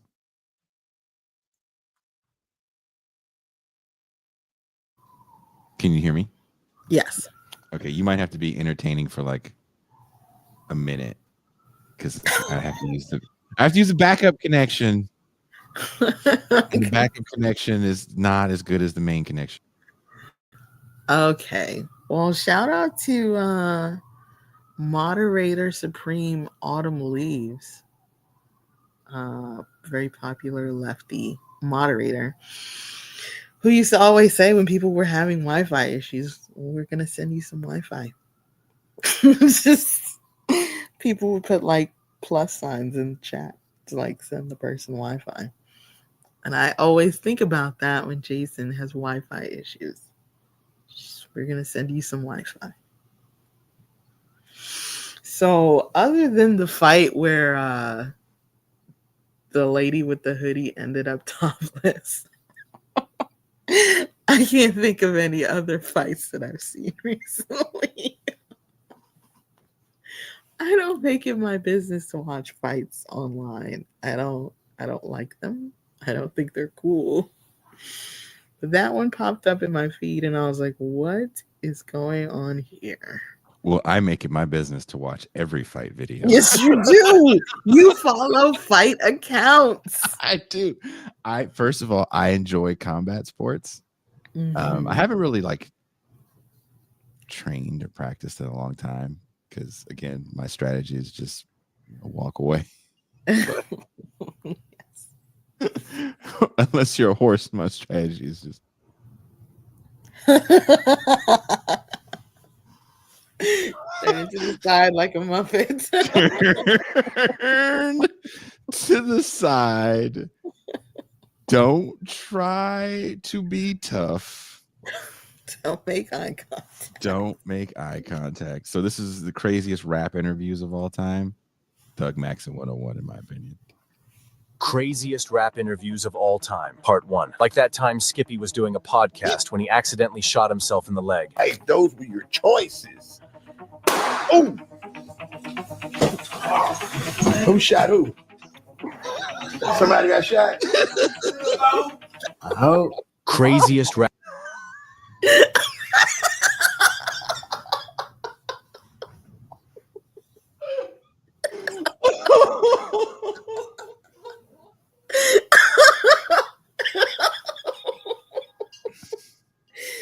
People were in the comments like, come on. Come on. I love the face he makes. That's the same face a little kid makes when they fall. You don't want them to cry, so you act like everything's fine. And they fall hella hard. You're like, oh, hey, champion. You're okay. You're fine, right? Like half their face is hanging off. You're like, you're a big boy. Right?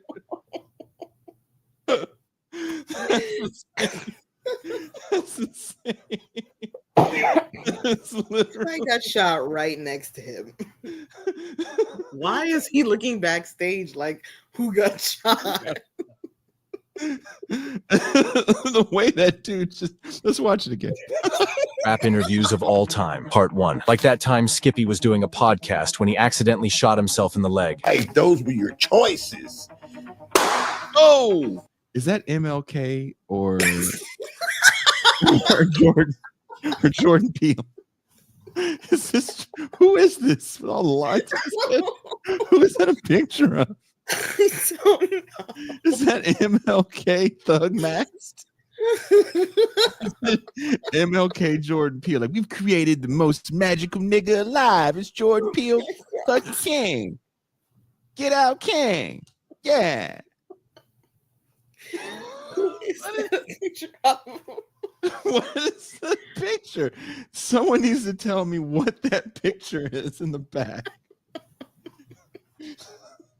Someone says Raekwon. That does not look like Raekwon. Can you make a picture of Raekwon but really get his Martin Luther King type essence? Because that nigga set me free.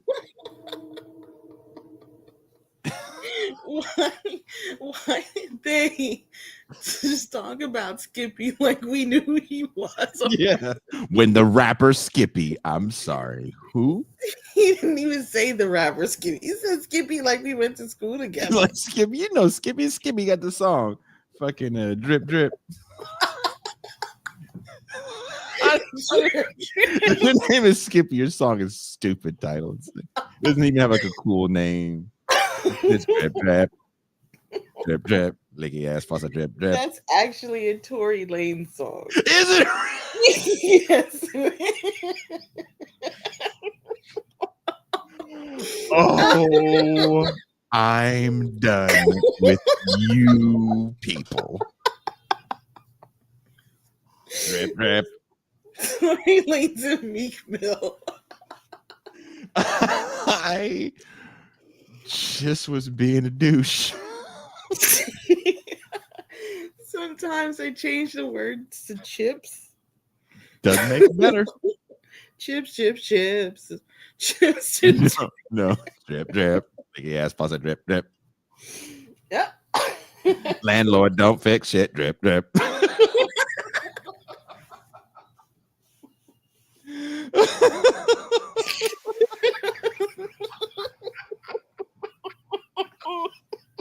I don't fucking understand.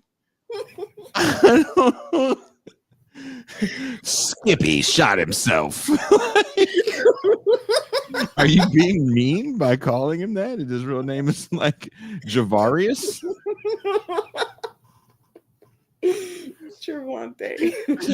Gervonta, yeah. Dusty said it looks like a cross between Jordan Peele and Graham Poop.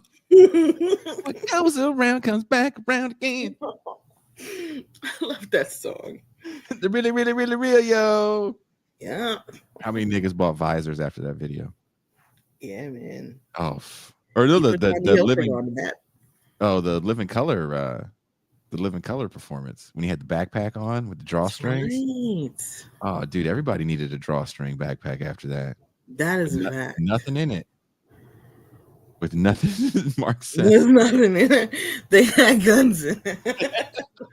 You know, better place for your weapon. It really is. If you're, man, these backpack rappers is soft. I don't know. They got a great place for a weapon. They really do. You know, I've never seen a backpack rapper pull his gun out and then shoot himself in the fucking leg. Not once. But I've seen Skippy in front of this fucking portrait of Jordan Peele.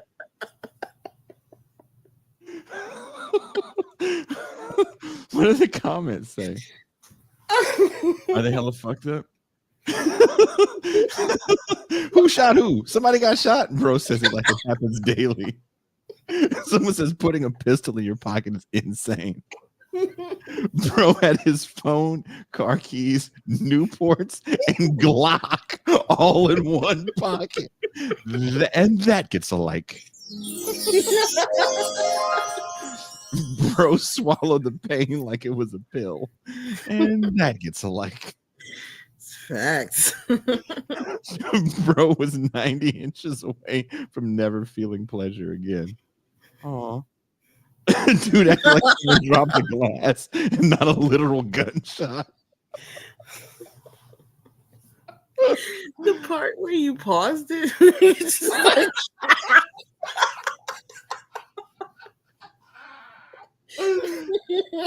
because it's so true. I leave my house. I always have a jacket that has an inside pocket because I put my wallet and my phone in my inside pocket. And before I close the door to my house, which I rarely lock, I go, I have it, and my keys, right, are on the thing for my jeans. That's why I do that, Toussaint, so I don't shoot myself in the leg. That's really important. You cannot put everything in your pocket. You cannot do that. Because he probably just wanted to get a lighter out. Oh my God. Matt Gilbert says he looks like he found $100.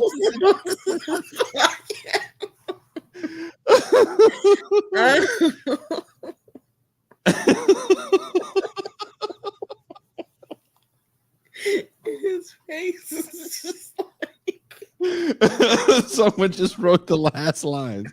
Hey, those are your choices. Hey, who shot who? Somebody got shot. That's pretty true. Safety switch. Come on, Cheddar Bob at it again.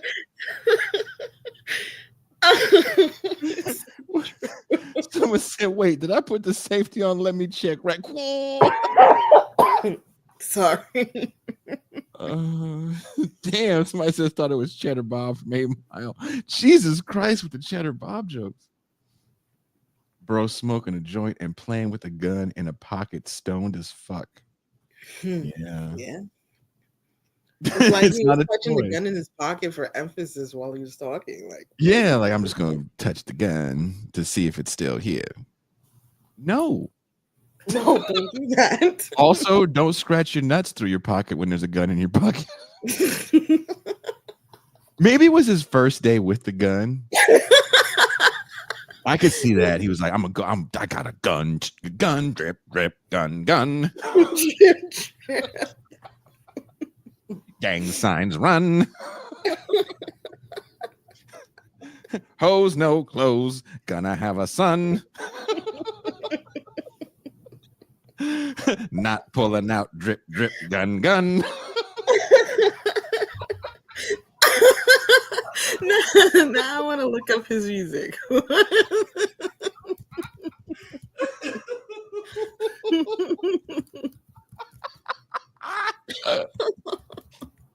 This is only a move that Molly Wop, the sous chef, would do. So his first song listed here is Suicide Letter. Wait, is this the right guy? This is not the right guy. This is like a white dude named Skippy. No, let's try That is a very apt song for the fucking emotional white rapper. Huh?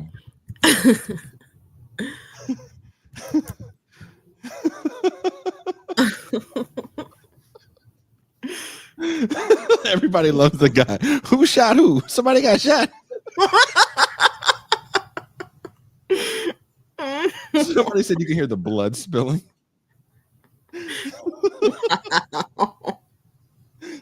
The only choice here was a wrong one. Someone says his pants were too tight. Yes. Aww. Yes, they were. Someone said the meanest thing ever. Stereotypes exist for a reason. That is, you're a racist, Dr. Don Cornelius.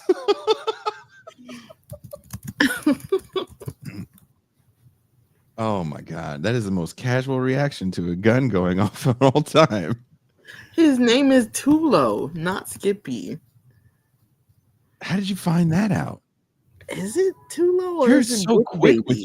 you're like those people in the those detective shows where they're like, let's go in the lab and ask MT.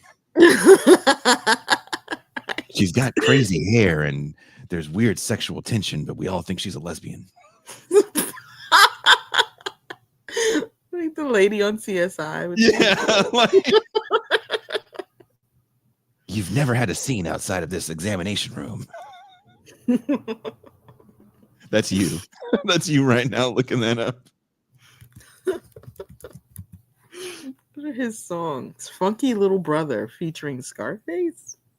The Scarface? Yeah, what is this? This looks like it's from 1993. What is this? There's no way. Like, look at this guy. He doesn't look that old.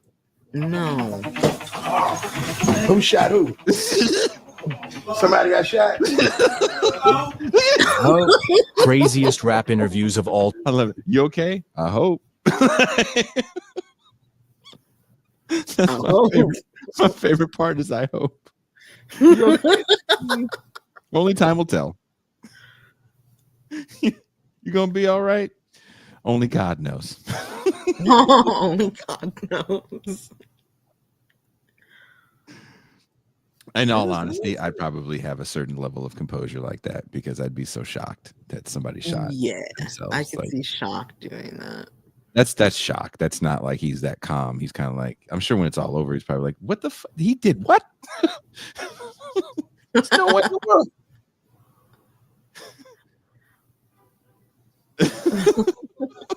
He's from Texas. The interview had begun with the duo discussing Tulo's early career and plans for the future before moving on to the topic of his incarceration.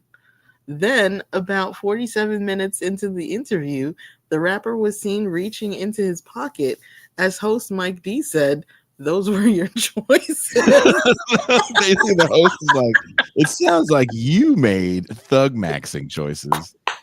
Yes.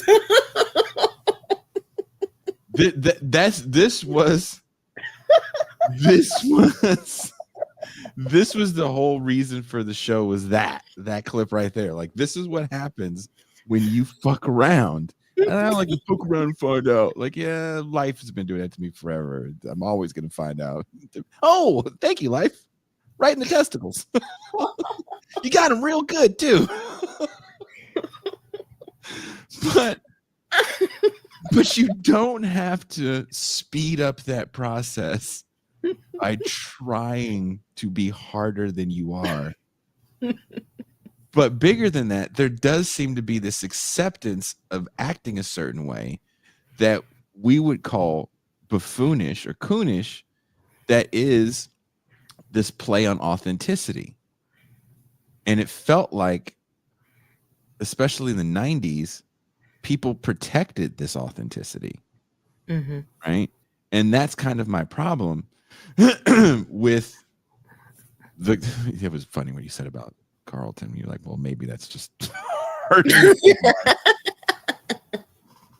But, you know, we forget that he's living a pretty black existence on that show. And to make this whole coon persona for him, which I've always found like, so wait, he's the smart guy, so that means he sucks? Yeah. Sweater vest. Yeah, he wears a sweater vest. Like everybody had a sweater vest back. Like, remember that when that was like the style? Yeah. The Preppy. 2000s? Oh man. Ralph Lauren. Yeah. Oh, I'm sure you and your homegirls went out looking like admins in the 2000s. Admins. Plaid skirts were in, yeah. Fucking cardigan on, just looking like a fucking admin. Yeah, Clueless, the Clueless chic. Just dudes looking like Boys to Men first album at the club. Right. Alex Vanderpool era. Right. So Carlton was kind of, you know, fashion forward, if you will. Mm-hmm. But anyway, I don't dig that at all. I think it's fucking stupid. But that's the new paradigm, that the coon is the real black person. Mm-hmm. And inside all Negroes is a thug, according to Ta-Nehisi Coates. Ta-Nehisi Coates was Doug Maxson himself. Oh my God. With that fucking, what was that essay about inside every nigga is a nigga? See, niggas is like Russian dolls.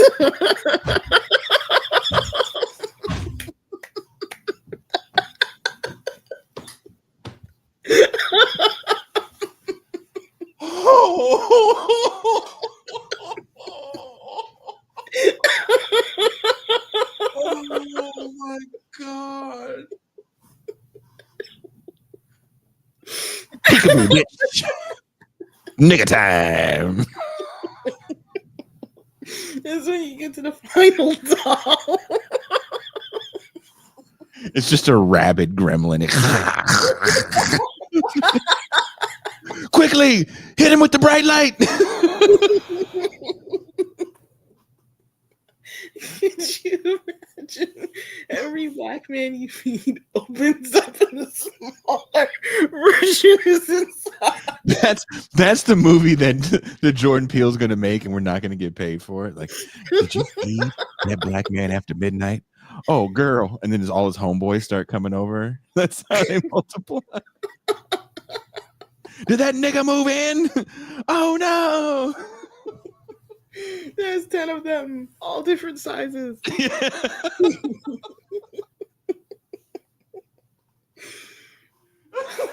a Russian, every black man's like a Russian doll. Oh my God. You know, there's a Fanon movie coming out. Really? That's gonna suck. It's gonna suck. It is gonna suck, dude. You know it's gonna suck. It's a biopic? Yeah. Gonna Biopics have been suck. sucking. Well, you know, with Bayard Rustin, it's just that he's gay. Yeah. But I'm gay. In a time where there are no gays. You sure? Because there sure is a lot of them prancing around San Francisco. You're fine. I slept today as a black man, but I'm black. Yeah, I saw like 15 black gay guys in New York the other day. You're fine, dude. Yeah. You're in good company. You're totally cool. No one seems to have a problem with you. Everybody here likes you. No, they do not. Let's make a movie. Shirley Chisholm had a movie. Right. That was good. Did you like the Chisholm movie? I like the documentary Unbought and Unbossed. I like the documentary about Shirley Chisholm more than the movie. So she had a biopic too?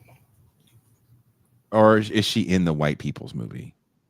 Probably in the white people's movie. And then someone else had a movie. I can't remember. But yeah, Fanon. There's a Fanon movie, which I'm sure is going to be him hating white people. Who is going to play him? That's like the casting is always so important. I believe it's going to be a French Negro. I think it's going to be a French Negro. A French Negro. dude? Yeah. I believe so. Starring Mos Def as Franz Fanon. Mos Def was supposed to play Toussaint Louverture in like a Haitian Revolution movie. I'd watched a clip of Mos Def playing Chuck Berry, and I had no idea he was in a movie about Chuck Berry. Wow. Was it Cadillac Records he was in where he played Chuck Berry for a scene or something? That sounds right. Okay. I had no idea. But look, it's late. Toussaint literally has a day job. I do. You're eating into my lunchtime. So thank you so much. I thought we were going to spend like 45 minutes talking about this. I had no idea we were going to laugh this hard. We laughed. So it's because we haven't done this in a while. We haven't done it in a while. And, you know, back to the basement with you. Yes. That's how it works. You let Mongo out once and never took. So I have to go back with the pandas that you illegally smuggled. I would have such a Joe Exotic life if I had money. Just scared of all the animals that I own, but I just That's right. Jason, you're scared of a horse, but you own a tiger? I don't pet it, nigga. I just got one. I just invite Mike Tyson over to wrestle with it. Yeah, inside of me, shit. Pop me open, drip.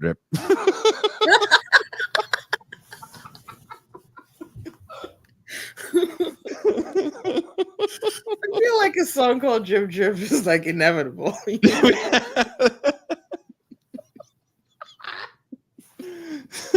Reclaim said Richard of the Earth starring Tom Cruise as Franz Fanon. You could do it, man. You could do it. All right. Jay is like the wife. What? I'm like the wife. I don't even know what that means. I don't either. You know what? We open you the doll. And the real me is Lucille Ball. There you go. There you go. Inside every black man is Lucille Ball. That would be kind of cool. Vita Vita Benjamin Negro. That's why I love you, because you know Lucille Ball jokes like that. Like, had I had chocolates, I just would have put a bunch in my mouth and been like, that's who we are. We're Lucy and Ethel. We are the Lucy and Ethel of podcasting. Together again. Lucy and Ethel. That's what we'll say from now on. I'll say Lucy and Ethel are back. It's true. Because Pascal and I have a different dynamic. It's Try. I'm joking. I'm joking.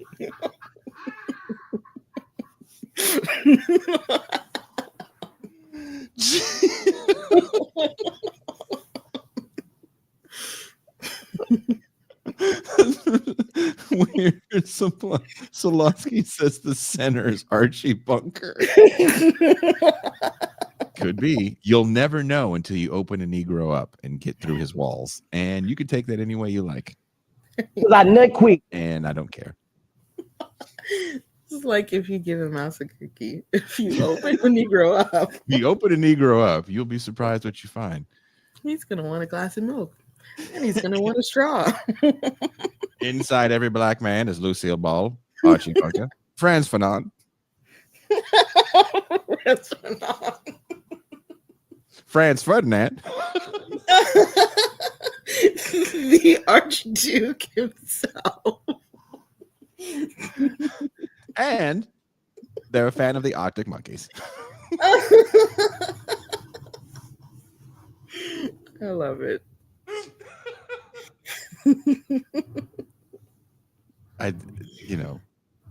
Sometimes I ask myself, why why isn't this show more successful? And then I'll watch an episode like this, like, oh, that's why. Oh yeah, that's why. This is so loopy. All over the place. Dusty said, "Rest in peace, Franz Ferdinand." I'm gonna post that online. You should post that and have everybody think that's the band. Right? The entire band. entire band. Trump in the FAA. That's what happened. There you go. Too soon for Franz Ferdinand jokes. We just lost David Johansen. No, I thought he was dead like 8 years ago. Sorry. Because that was one of those. I was like, oh, no way. I like David Johansen. It's my I mean, favorite I'm Johansen. sure people around him are like, oh, that sucks. Have you ever seen, before we go, if you really do like David Johansen and gave a half of a shit about the New York Dolls, watch I think it's called The Last Doll. I have never watched that documentary and not been a blubbering, tear-filled mess. I know how it's gonna. I know how it's gonna end. I know what's coming. Every time I'm just like, so fucking good. It's about the bass player. I can't think of his name. He left the New York Dolls. He moved to California to join another band. It didn't work out. He broke his leg. He watched a commercial for the Book of Mormon. He was bored in a hotel room, so he called, and he was high out of his mind, and he called the Mormons up. They came over to his hotel room. They dropped off the Book of Mormon. And again, like I said, you're either going to find Jesus or you're going to find Hitler. He found Joseph Smith, got off drugs, and worked for the Mormon Church for years, waiting for the day that his band would reunite. And one day he got an email from Morrissey asking to get the original surviving New York Dolls back together. And he plays one big gig at this festival overseas. The whole Mormon church to help fundraise money for him so he can get over there. He had pawned his guitar, his bass guitar, and for like 20 or 30 years, I forget, it was like an absurd amount of time, he paid $14 a week to make sure they didn't sell it. That tells you how bad pawn shops are as far as interest. Yeah. and they help him get his guitar out of hock. He plays the show. He goes home and he dies. Oh, so wait a minute. What is it called? The Last Doll? The Last Doll. I am not seeing it. I'm seeing The Last Doll Lady. Or maybe it's, I swear it's the Last Doll. Try that. Any NYD fan would love to see this Arthur Killer Kane in the Splendor. Yeah. New I thought it was York called Doll. The Last Doll. No? No. Let me put that in. New York Doll. Okay, it seems to be called New York Doll. Oh, and you can watch it on Prime Video. Oh, yeah, well. dude. You will, I'm telling you, if you watch that right now, you're gonna message me in 2 hours. Just, I was trying to type, but the tears got in the way. Okay, so real quick, what's interesting about that is while I was searching The Last Doll, Instabaddie / rapper Cash Doll, I believe, has a documentary called The Last Doll. And apparently that has something to do with the quinceañera, which reminds me of one of the things that I wanted to say about Doug Maxing, which is like these YNs need some kind of rite of passage. So we should give YNs quinceañeras. Perfect. I'm 100% on board. Niggas quinceañera. What do you call it? What do you call it? What are we going to call it? I am 100% on board. Call it a hot 15. Boom. Hey, son, in 2 weeks, it's your hot 15. Or should we make it a 16? The hot 16 is even better, right? Because it's like, Yeah. I don't know if my verse is ready for the day. Oh, I'll help you write a verse, son. Did you remember to talk about the hose? Yeah. The money you don't have? Uh-huh. Mm-hmm. The money you don't have. Well, sounds like you're halfway there.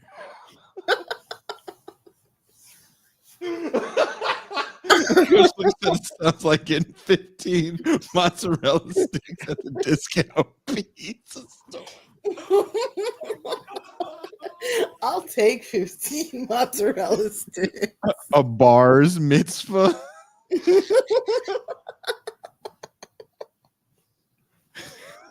That's good. Yeah, you ready to celebrate your hot 16? Oh my God. Mix and match 3 appetizers on a discount. That's the thing. Yeah, you get to mix and match appetizers on your hot 16. Uh-oh, someone's got a hot 16. Drip, drip. Every time I run, drip, drip.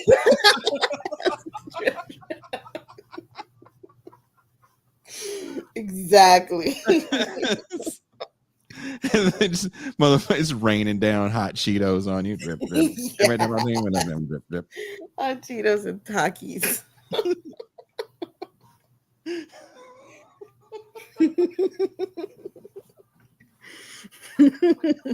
Oh my God, dude.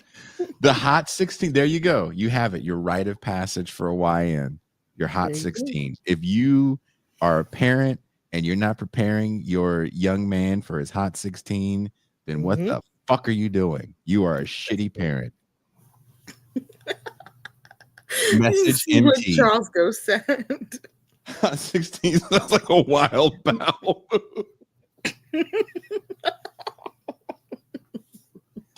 It sounds like it would take a really long time.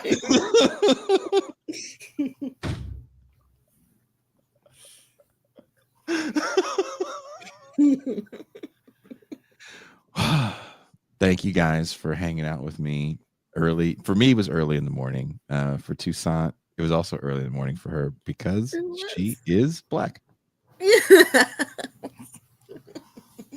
Because I sleep through the first few hours of work, apparently. Just our luck your employer is watching the show. That voice sounds familiar. Could that be Joyanne Reed?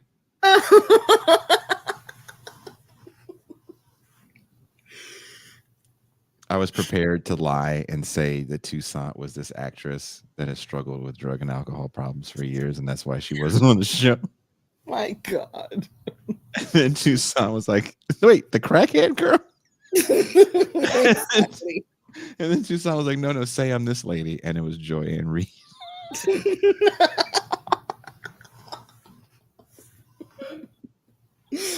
And we were going to have a whole bit about how she's got a lot more time now that she's not on air. I found out that Joyanne Reed is not a YN. Or at least she's not ADOS.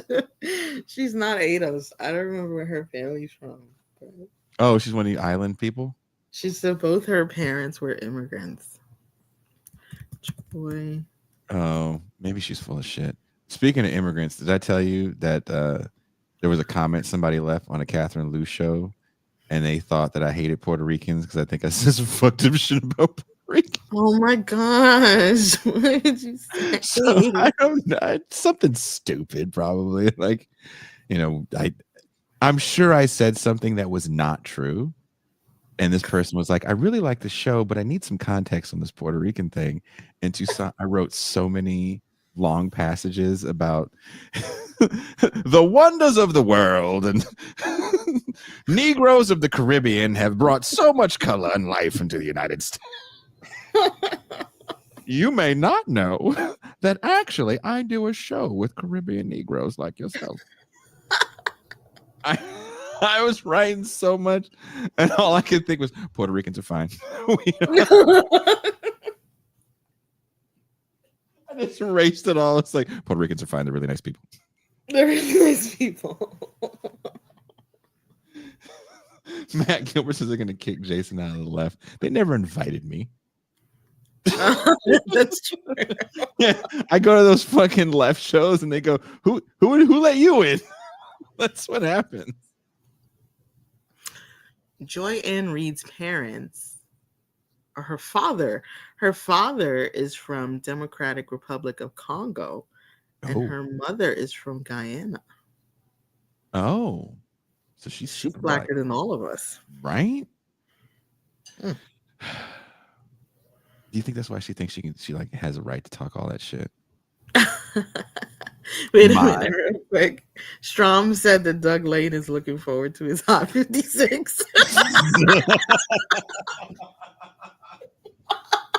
No, he's not.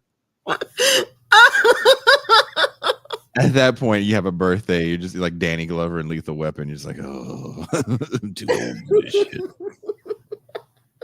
Come on, we're gonna have a party for your birthday. Still here. I think you get pizza in the break room for your Hot 56. That's all you get. That's all you get. Maybe a kid remembers and gives you a card, and you're like, thanks. There's no money in it. Fuck you, kid. It's a card they made themselves. Yeah, it's like you're 32. Do better. There's a whole store full of cards. You could have got me one of those. That's so mean, but I feel like that's something Forrest would do. Make a card. Make a card. I made you this card. Thanks, Forrest. Forrest, you're 32. Thanks for making this card. With crayons and everything. Dollar Tree, Forrest. Go to Dollar Tree. Get a could have went to Dollar Tree and put a Snickers in this, but I'll put it on my refrigerator next to my kid's finger painting. How's that sound? There we go.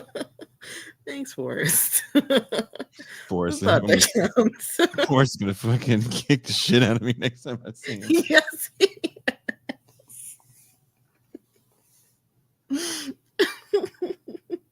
Look, thank you, Toussaint. It's been a pleasure. Thank you guys for hanging out with us. Let me know in the comments if you want me to do more of these. Maybe I will. Maybe I'm the one on the Jesus finding meth bender. Who knows? Let us know if you like this time slot. Yeah. Does this work for you in your life? In your life. Does it work for me? The Negro inside you.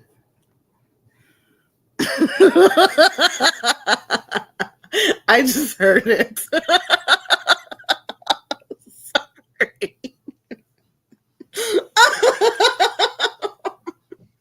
I was just thinking I laughed way too much during this episode. I can't believe you said that. I'm so sorry. Oh, don't be.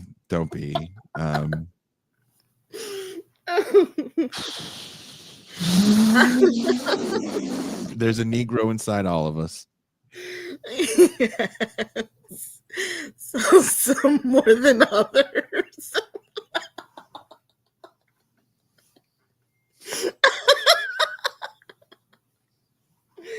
I can't believe you said that.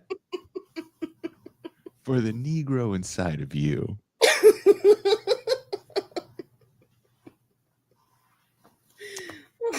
Remember, guys, only here on TIR will you get this level of entertainment where both hosts officially have gone off the rails. One on the clock while she's off the rails.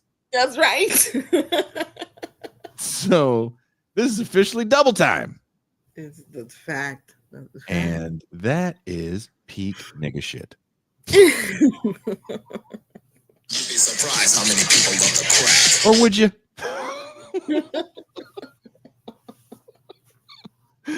Damn.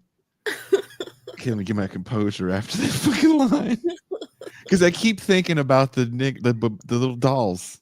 Yes, that's what I was thinking.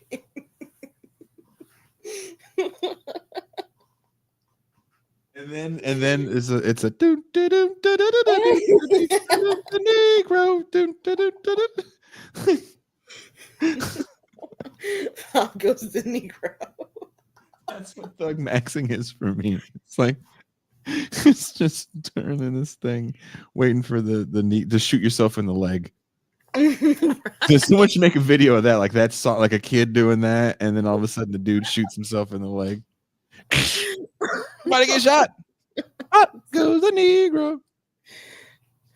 That's outrageous. Thank you guys. I'll see you later this evening at 6 p.m. Pacific time. I'll be talking with Cedric Johnson, where we're going to talk about his critique of Cedric Robinson's Black Marxism, a book I don't like. So,